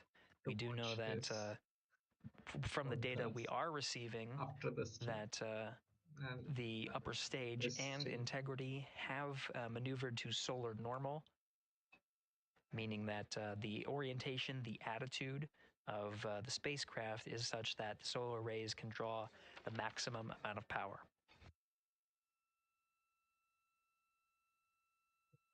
This live stream is going to continue for next 7-10 days, 24/7. So I'm not going to watch it 24/7, but I will go on the important moments, and after it ascends to higher Earth orbit, I will close this stream. Integrity Houston in the blind for Christina. Just before the TDRS handover, we heard your report about the lack of an oxone inlet filter. We copy that there is not one installed as expected, but please put in a new one.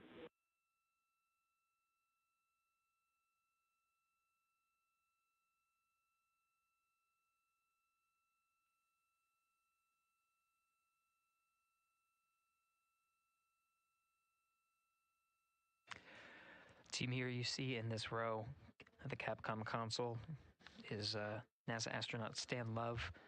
The voice that you're hearing from the teams here in Mission Control Houston up to the crew of Integrity. A Capcom voice that you'll hear throughout the mission as well.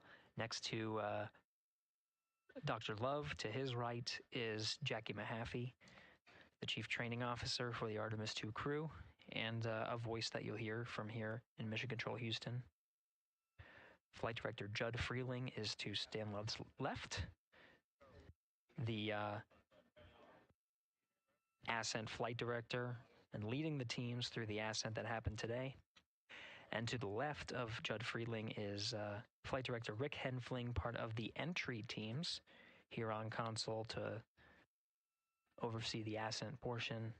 He'll be returning to console on flight day 9 to prepare for the splashdown on a nominal timeline for flight day 10. Houston in the blind. We're rebooting some ground equipment to try to recover the link.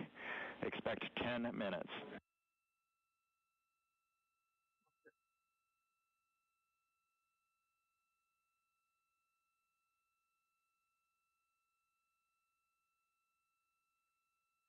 I hope they fix it.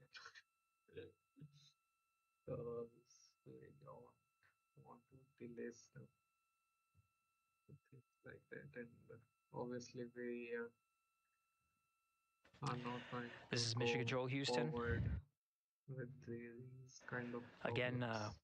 the teams here are troubleshooting the lack of a forward link, an ability to communicate with the crew aboard Orion.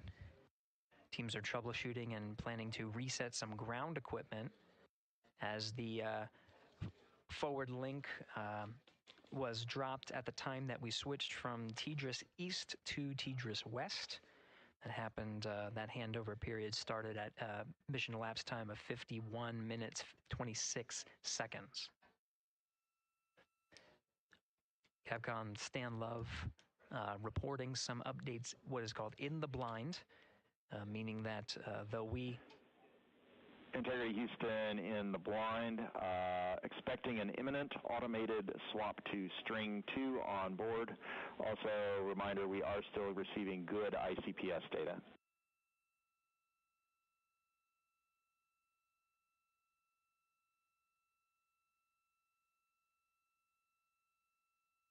Again, Capcom Stan Love reporting to the crew in the blind, meaning there may be an ability for the crew to hear the calls from the ground. We do know that we are not able to hear any of the crew calls coming from Orion. We did just confirm that we are receiving data from the upper stage, and that allows us to understand and confirm the attitude and orientation of both spacecraft. knowing that they are at solar normal. And with the reboot, we're starting to get some data here. We'll confirm that the data we are receiving is good.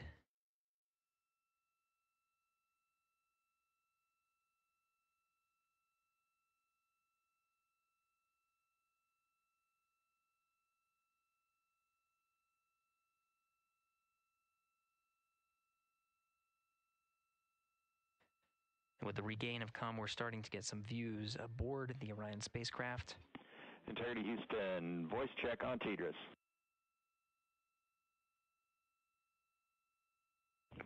Loud and clear, Stan Hallis. And we now have you the same. Good to hear your voice. Finally. And good to hear yours as well. All right, we are still trying to understand whether the automated swap to S-band string 2 recovered comm for us or what was going on the ground. We gave you calls about an ARB TIG and an Oxone inlet filter. Did you copy them? Copied all. I don't. Excellent. Yeah, I mean, we can hear it on the stream, so obviously the team can hear that too. This is Mission Control Houston, though the solutions that were applied to regain the communications from Integrity is not known which one worked. We do know that we are receiving data. We're getting confirmation that is updating some of our telemetry that shows that the solar array wings have been reconfigured to the solar normal. Again, drawing as much power as possible while Integrity is in flight and awaiting the next burn, the apogee raise burn. And you just heard confirmed, though Stan Love was reporting some things in the blind, meaning we could not hear the crew respond to any of the calls that were going on Orion to Earth. We did confirm from Reid Wiseman aboard Integrity that they did hear all of the calls that Capcom's Stan Love was reporting. And Integrity for comm, while we are sorting out the earlier comm loss, we plan to remain on S-band string 2. Copy S-band string 2 and quid 19 has been inhibited for right CCD. Copy quid 19.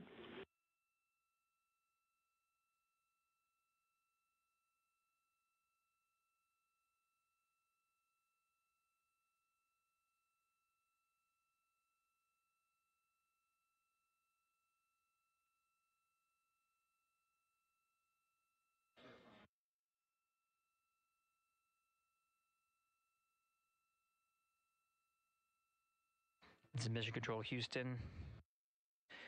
Commander Reid Wiseman working through his steps at this time in the timeline. Mission Specialists Christina Koch and Jeremy Hansen should be closing out some of the procedures that were activating some of the environmental control and life support systems. And again, those steps relayed from Capcom Stan Love were received by the crew, so they did copy them and address any of the feedback that was provided by Capcom Stan Love. The launch and entry suits for Mission Specialist 1 and 2, that's Christina Koch and Jeremy Hansen, per the timeline, they are in the period of time to doff or take off the suits. The launch and entry suits for Commander Reid Wiseman and Pilot Victor Glover will remain on until after a successful apogee raise burn. Their role is to oversee the successful burn there. In the meantime, they're configuring some of their equipment and configuration that's needed ahead of the day's activities, starting with covering a CCD cursor control device. And they're well on their way to a nominal timeline, of course, addressing the communication link by resetting some ground equipment and changing the string of communications, which addressed the issue, and now we're getting full data from the ICPS as well as the Orion spacecraft.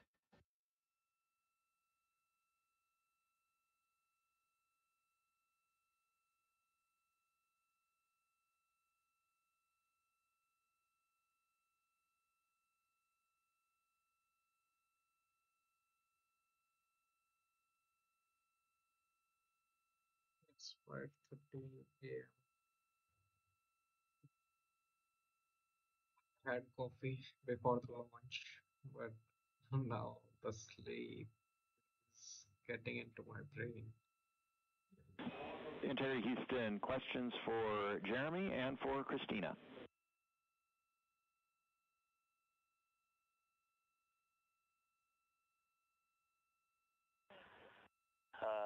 Stan, can you power on the toilet, and then we'll stand by for your words for Jeremy and Christina. Toilet power up is in work. The questions are, can you confirm the HHP cam has been powered down? And then the question for Christina is whether the urine filter, that's the rubber part, was installed, but just no beads connected.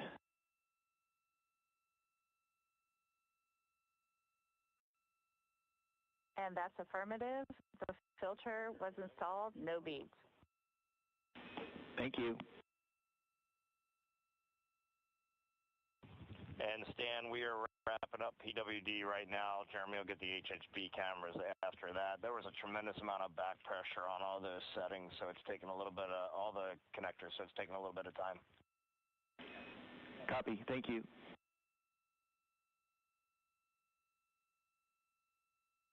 Commander Reid Wiseman aware of the steps, the initial steps for mission specialist Christina Koch and Jeremy Hansen, working on some of the systems inside, while the commander and pilot monitor the flight of Integrity. Integrity Houston, toilet is powered, waste tank purged.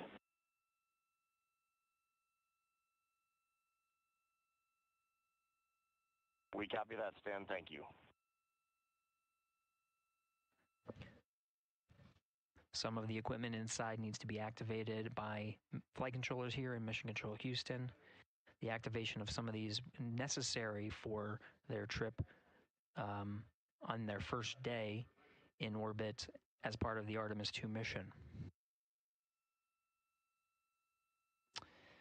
While Christina Koch addressed the waste systems that are on board now that they're activated and purged. Jeremy Hansen working on the potable water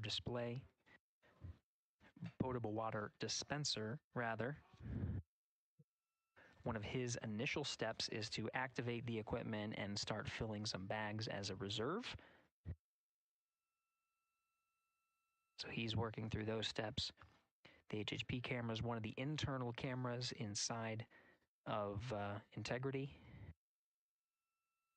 HHP camera was one that was captured through the duration of ascent and recorded into the flight computers.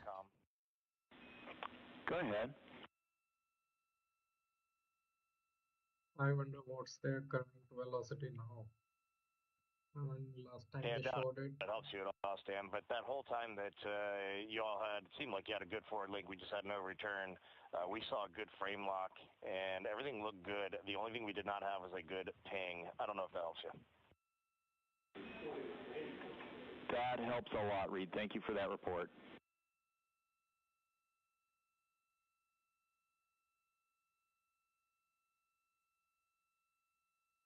Last time they showed it, it was around 16,000 miles per hour. And it's been almost like 15 minutes.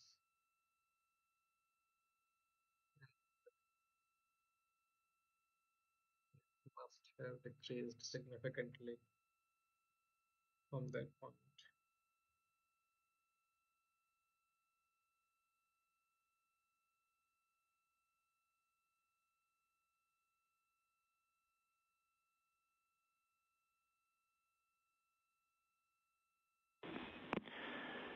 Integrity Houston for saws. We saw the saw 3 brake go into error position. We're confident it engaged, but we saw more motion than we expected during the burn. We are cycling the brake on that saw.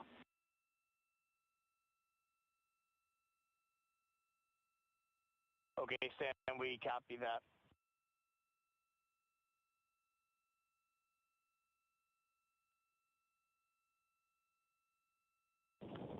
HHP cameras are off, Pup 1 switches are off, Stan.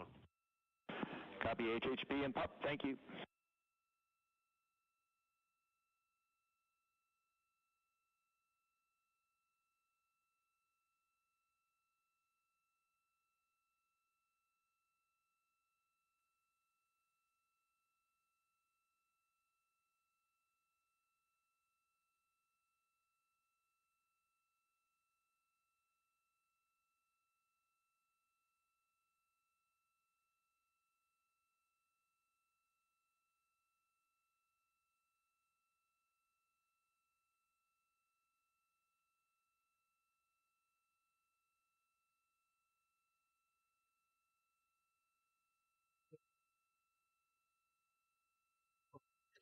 I didn't. Oh,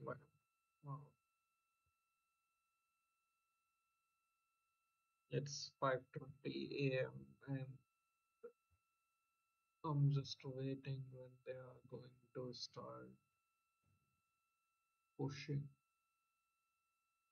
for the high Earth orbit.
That thing I said in the start when they're going to launch that this rocket is a beast.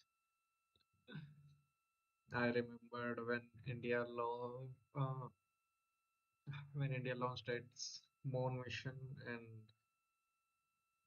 it took us months to just launch a spacecraft. That's what we call it, right? To the moon, which is Integrity Houston, starting thermal roll. much lighter than this humongous thing. Houston integrity on toilet, step 6.7. Go ahead for step 6.7. Yes, during 6.7, about 20 seconds after starting the water into the funnel, after a nominal startup, the toilet shut down on its own, and I have a blinking amber fault light. Copy, talking about it.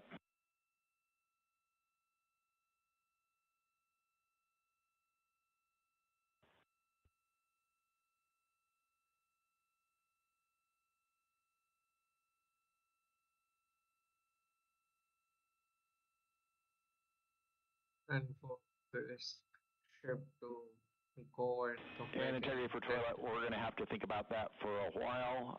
In the meantime, CCUs are available in Alpha 2.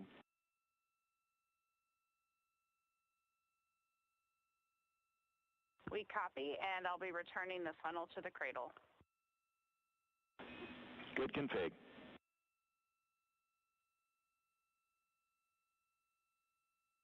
This is Mission Control Houston, a read back of some of the communications that occurred on Orion to Earth. We're now at 1 hour, 17 minutes of mission elapsed time. We got confirmation that the upper stage and Integrity began a thermal roll. They are on the illuminated side of the Earth right now at an altitude of just a little more than 1,000 statute miles. The thermal roll allows for even distribution of heating from the sun at that altitude. Distributes it a little more evenly ahead of the apogee rays burn. In the meantime, Mission Specialist Christina Koch, working on the activation of some environmental control life support systems and waste management systems.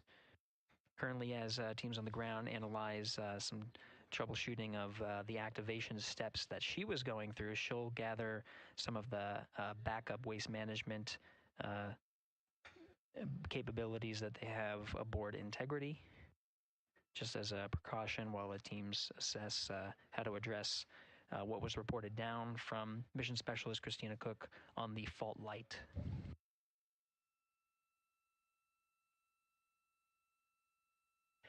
Now at mission elapsed time of 1 hour, 18 minutes, we are coming up on the post-launch press conference at the Kennedy Space Center, where subject matter experts have gathered to and will address the launch that just occurred, and media will ask some questions.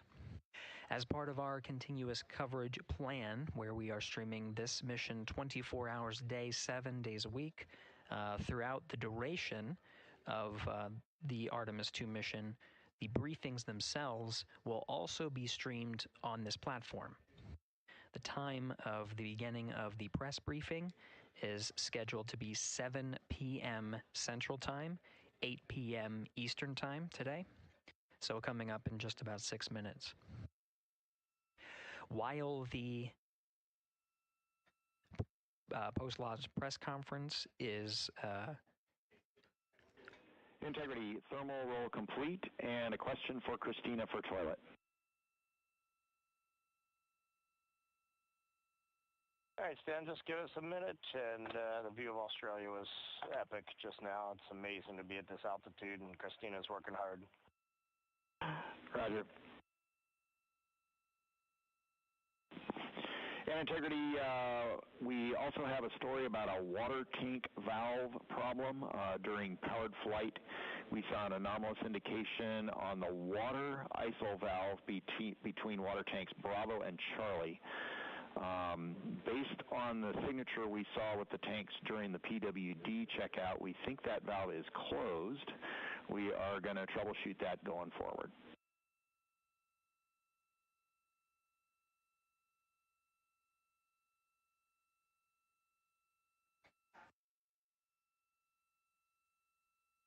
Quick recap, the thermal roll is complete, distributing. Dan, when you got Equus.N2H2O up, give me a call.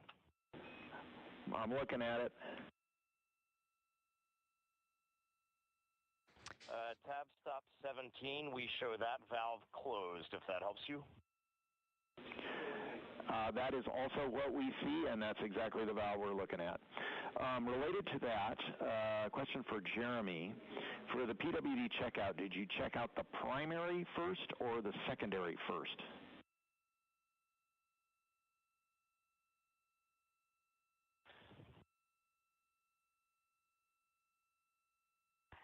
And Stan, Jeremy says primary first because he had trouble getting the secondary on, and I'm also ready to take your call.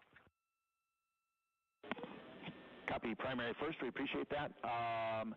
Christina, for the toilet, can you please tell us what the status LED is doing? Or was doing when you saw the fault?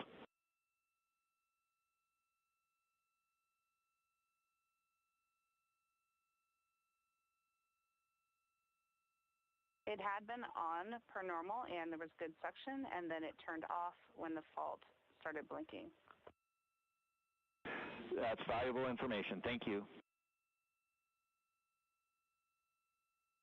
Teams on the ground continuing to troubleshoot the waste management systems aboard Integrity. Now we'll continue to follow the mission here as the 4 astronauts work on the steps to activate some of the systems and prepare for the apogee raise burn. About 3 minutes from now, 7 p.m. Central Time, 8 p.m. Eastern, we'll start the press briefing. That press briefing will happen on our 24/7 live coverage. While that is happening, you can listen to the Orion to Earth loops and continue to cover the mission and views from the solar array wing cameras aboard Orion. And you can follow that at our clean live stream, also available at NASA's YouTube channel.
It is locked in. I think. Oh, I have my other screen on. It's live now. YouTube is not.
This is Mission Control Houston, passing 1 hour and 23 minutes of mission elapsed time into the Artemis II mission.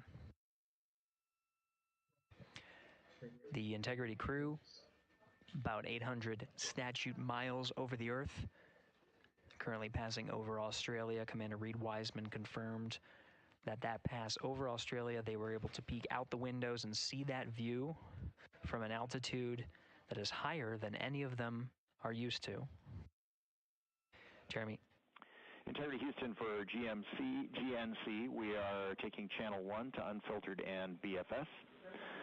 Also for the solar array indication we saw earlier, we think that when the brake originally set, it was like on a tooth, and that when the engine lit for PRM, it slipped one tooth. That brake is now showing nominally.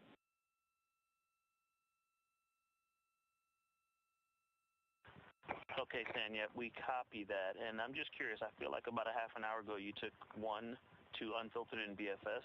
Is this nominal, or did something happen? Victor, this is nominal. Okay, thanks. Copy.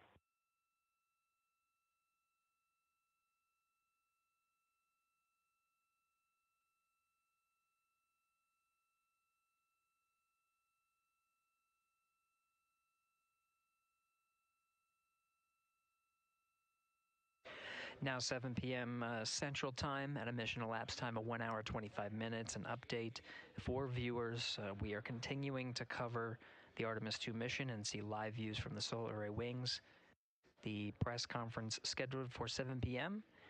The current start time for that press conference is 7:05 p.m. Central Time, 8:05 p.m. Eastern Time. During the conference, we are expected to execute the apogee raise burn. We're a little more than 20 minutes from the time of ignition of that burn. We do know that the time of ignition has been updated from the pad. This is the predicted time of ignition and trajectory that was uploaded to the crew prior to liftoff. The current time of ignition is 1 hour 46 minutes and 9 seconds of mission elapsed time.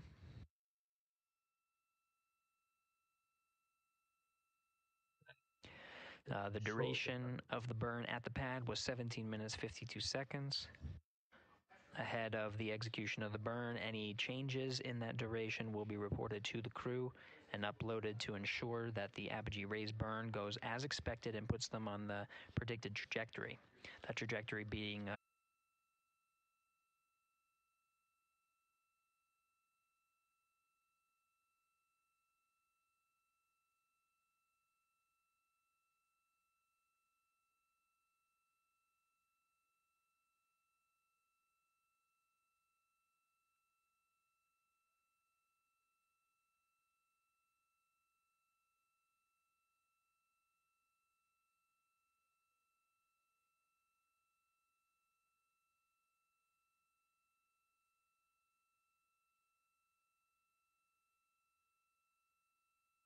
waiting for them to ascend to higher Earth orbit, and then I'm gonna go sleep.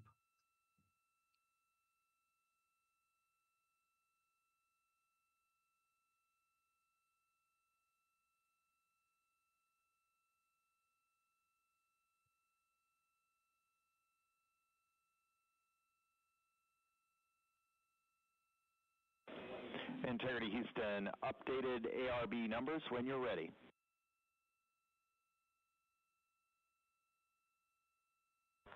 Stan, we are ready. And sorry, false alarm. Still integrating on the ground. We'll be back with you shortly.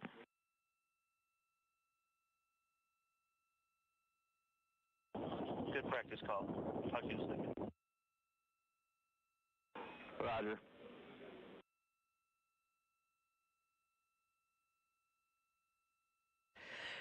This is Mission Control Houston. For those still with us, the press briefing that was scheduled to begin at 7:05 will begin shortly. They're just getting set up, and just stay tuned until we are able to transition to beginning. Activity on Jeremy's timeline is complete. To the beginning of the press briefing. Copy docking camera. Thank you. Teams on the ground are analyzing the time of ignition and what's called T-GO, the duration of the burn. At the time ahead of liftoff, the duration of the burn was 17 minutes 52 seconds. There might be some changes. The flight dynamics officer and his support in the back rooms are analyzing to make sure that what they are about to report to the crew is rock solid.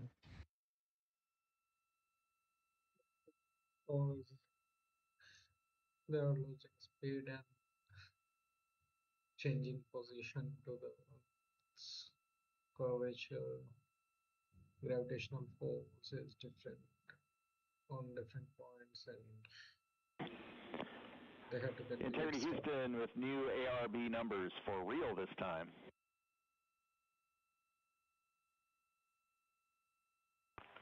Okay, Stan, we're listening. Go ahead. ARB TIG, 1 hour, 46 minutes, 07 seconds. TIGO is 18 minutes, 06 seconds.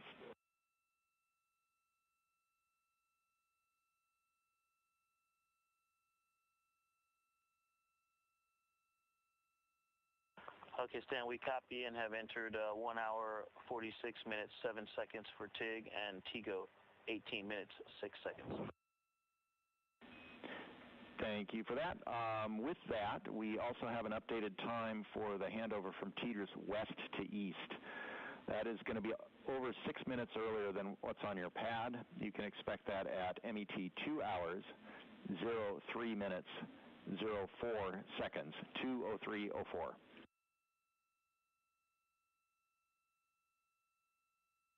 Two, three, four. For handover west to east. Thanks, Dan. You're welcome.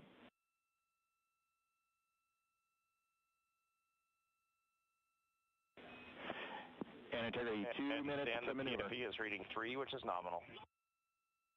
Copy PFE.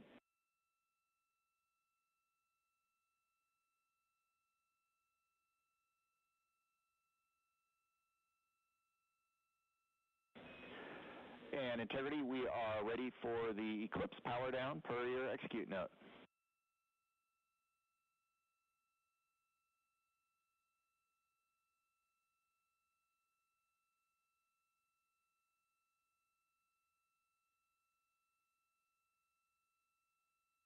I can say All right, as we've continued to follow along on the mission in here in Mission Control Houston and on the Orion to Earth loops, we'll take you over to the beginning of the press briefing, the post-launch press briefing over at the Kennedy Space Center.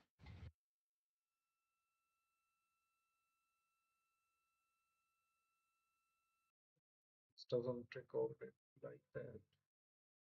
Only few.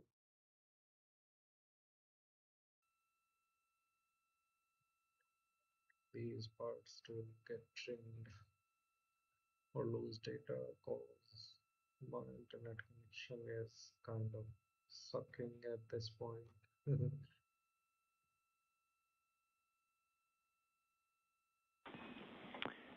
Integrity, MCC pulls go for ARB pending attitude and saws. Integrity.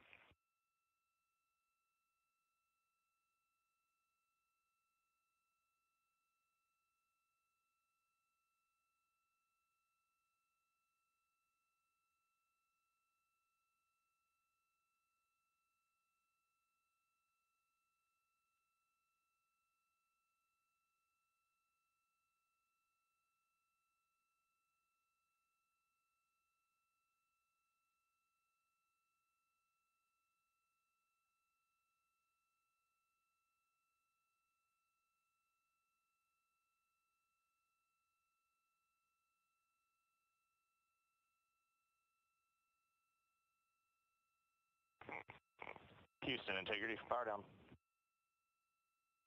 Go ahead.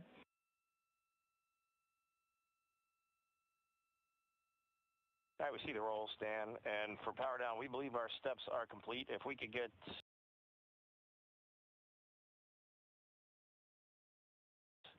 just some situational awareness on the DU brightness, we feel like we have them 50% down, but let us know.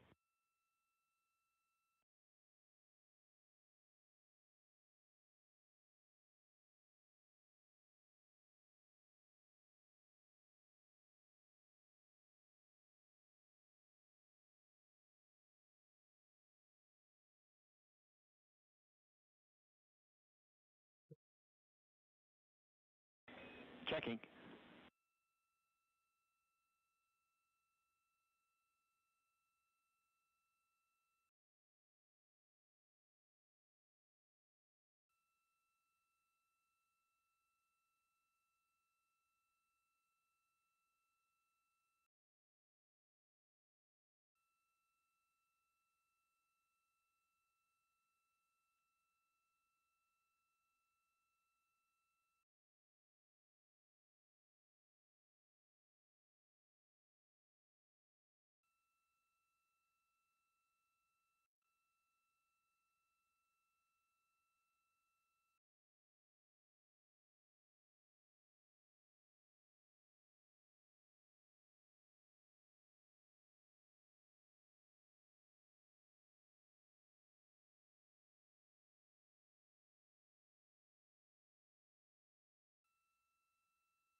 integrity, we see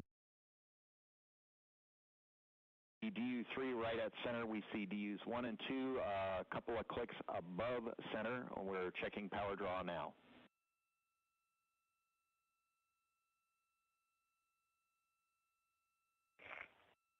Copy that. And obviously when we go into eclipse, we can bring them down a bit further. Roger.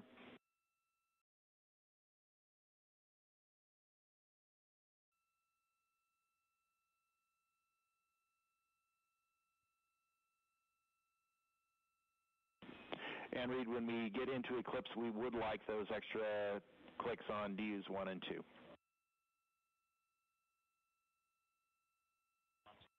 Yeah, you got it. We did bring 1 and 2 down a touch.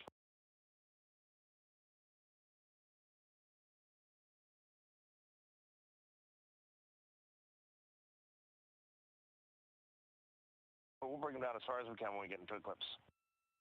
That's perfect. Thank you.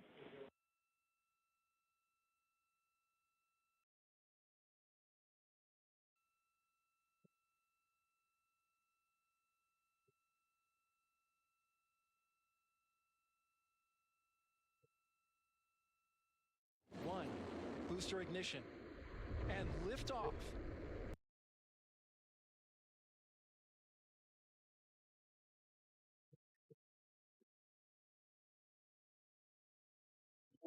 Launch.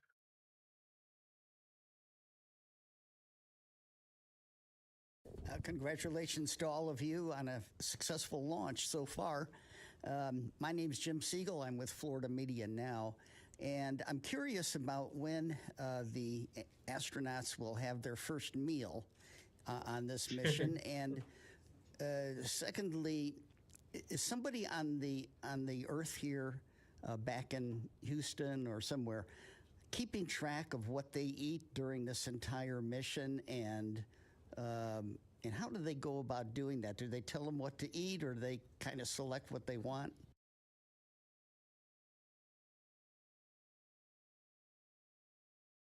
What do you think? Well, let's see. I'll jump in on this one.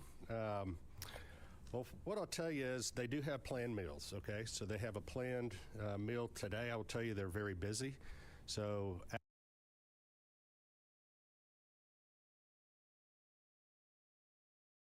ascent day is very tough. It's tough physiologically, and it's tough from a workload issue as well. And so this timeline between now when the crew goes to sleep,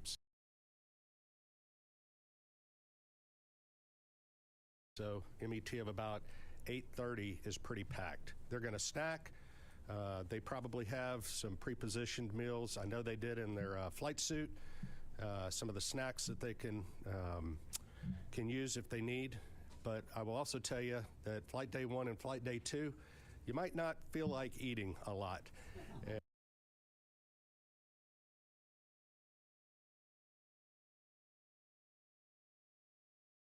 And that's just part of it. Your body is acclimating to 0G. Your physiology is transitioning from a 1G environment to 0G, and it takes a little bit of adapting. So right now they're working hard. They are doing what they need to do. They sound great on the loops. That was really a good signal to us that they're feeling well. But just know that that's part of the equation, when they get on orbit. As far as the food being tracked, yes, we have a food lab, and we have folks at the Johnson Space Center tracking what they eat, the nutrition, the calories. It makes a difference. They do this on Artemis. They do it on Space Station as well. So we're well versed in that. We want to make sure that they're healthy, and we also want to make sure we know what they're doing, what they're eating, so we can also track that and make sure that they don't need any supplements or anything additional. Thank you. We'll head over to Joey.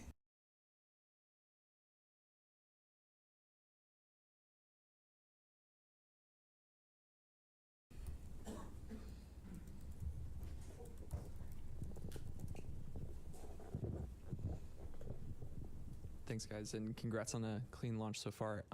Jared, or whoever wants to answer, how were you able to resolve the communications issue, and do you have any guesses as to what might have caused that? And was there any part of the mission so far that appeared off nominal, or is everything looking good? Just curious to hear how things are going on that. Thanks.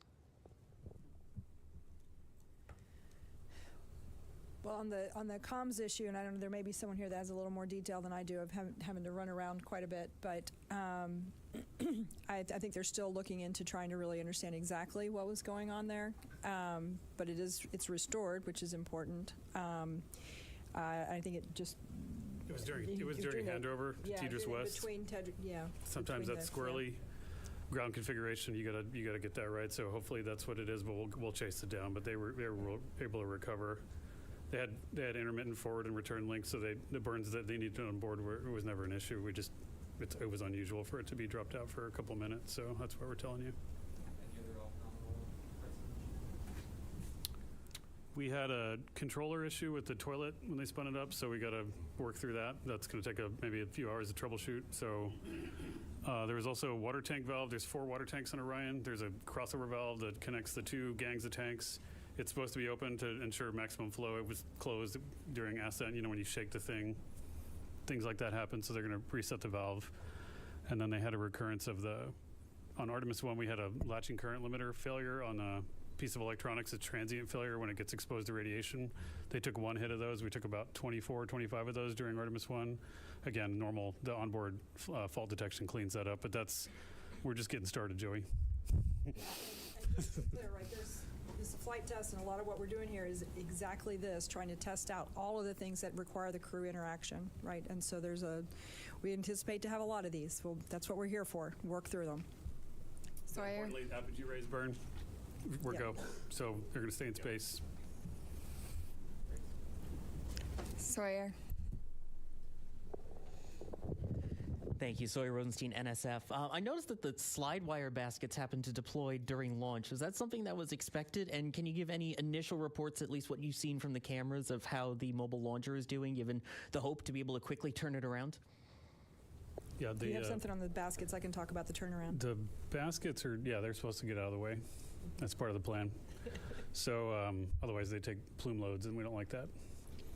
So I can tell you on the mobile launcher, our team has already been looking at a lot of the imagery that we have that was taken both during and after, and assessing that, trying to get the condition. We've got teams, I believe, going out there. They might already be out on their way to take a real look. Some of the good things that we've seen relative to Artemis I, one of the issues we had was that the water that was supposed to be spraying down the launch pad, so that there were some issues there that didn't happen. We saw a lot of corrosion. The water was working, so things were getting washed down. We're still also going to remove some of the parts so that we can do some of that cleaning to make sure we don't have those corrosion issues. We haven't seen evidence of things like after Artemis I, like the elevator doors were blown off. We haven't seen that. So we're optimistic, but we got to get out to the pad. We got to look. We did a lot of changes after Artemis I, trying to harden the systems so that we can turn it around faster. We do anticipate there will be some items that'll need to be replaced. It's a pretty violent environment. But we're hopeful that that's minimized, and as soon as we have more information on that, we'll definitely let you guys know where we stand and how quickly we think we can get it turned around.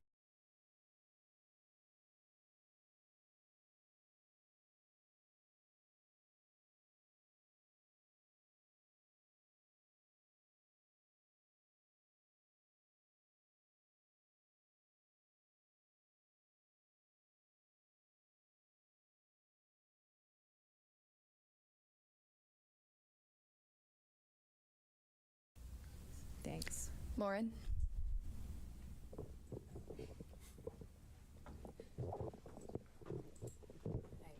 Lauren Grush with Bloomberg. I just wanted to get a gut check on how we're feeling about the upcoming proximity and ops operation. Do we have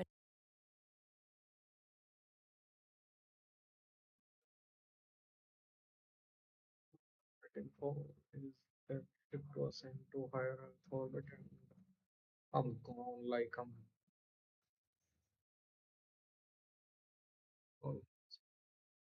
30% in sleep right now.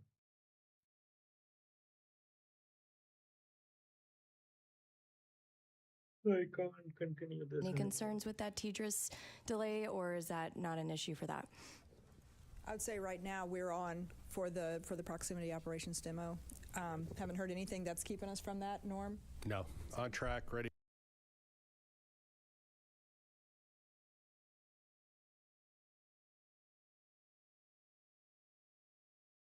to go. Victor Glover's going to be flying it. Reid's going to be working the procedure with him and cross-checking, and Jeremy and Christina are going to be looking out the windows, also spotting, cross-checking, using cameras and imagery, and it should be beautiful, so we can't wait.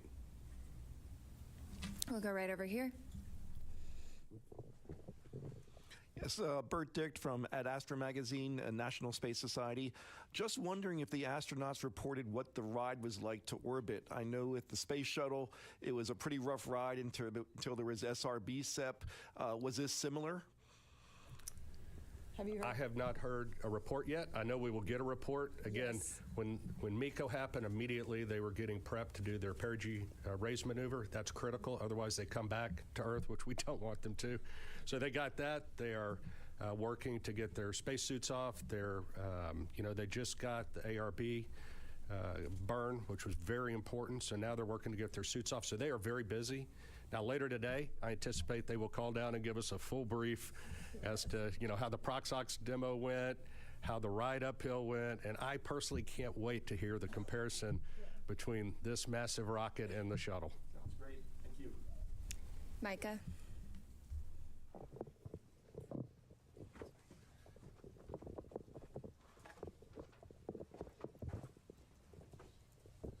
Thanks, Bethany. Micah Maidenberg, Wall Street Journal. Maybe for the administrator, I'd like to ask you, I know we're early on here, how you're thinking about success for this mission, defining success, a lot of tests ahead,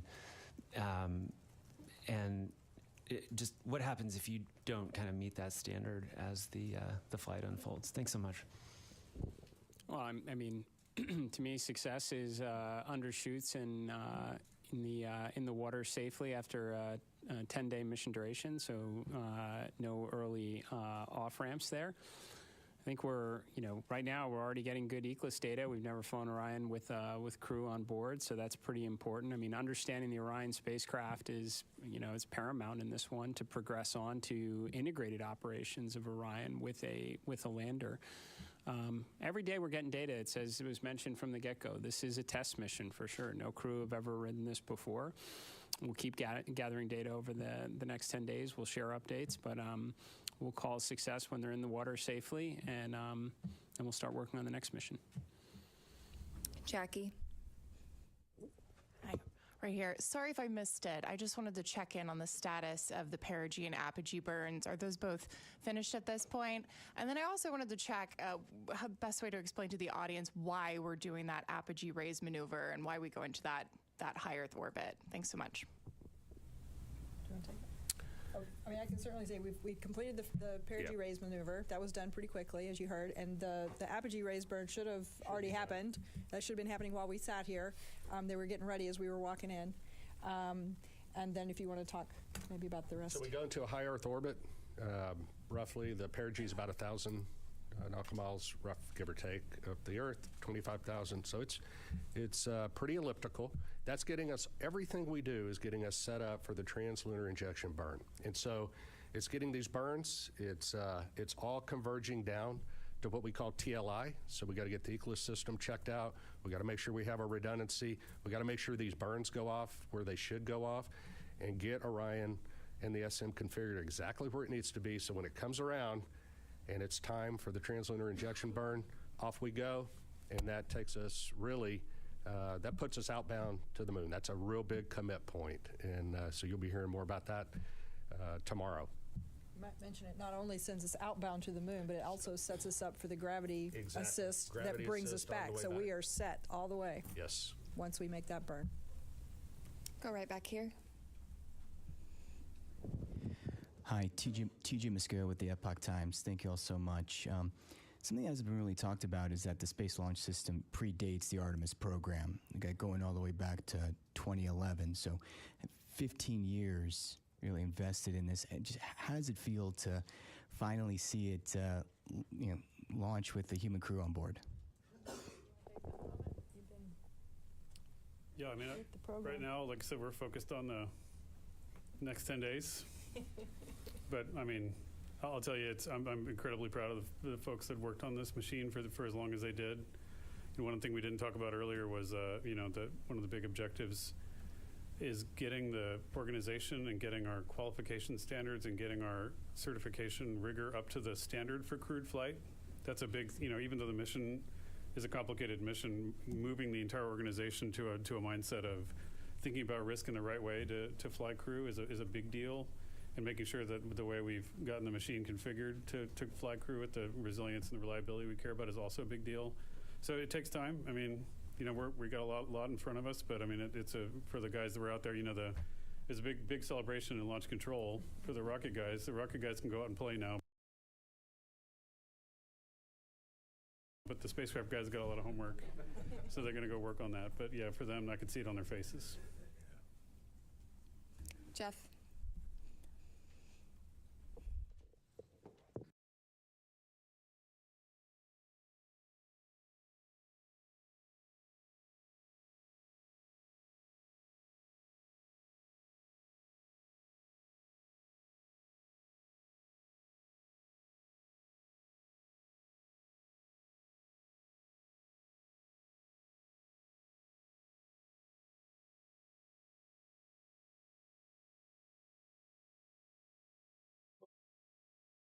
It's already 6 a.m. I want to go to sleep. So, Jeff Faust of Space News. During the countdown, we heard controllers working through a few issues, one with the flight termination system, one with the launch abort system battery, and it sounded like there was a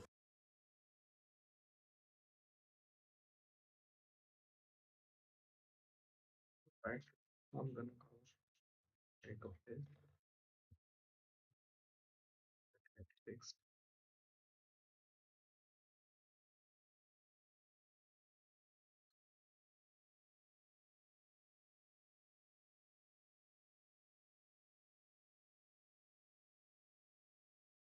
brief telemetry dropout. Wonder if you could provide a little bit more details about those issues and how you resolved them relatively quickly. Yeah, so Jeff, the FTS issue.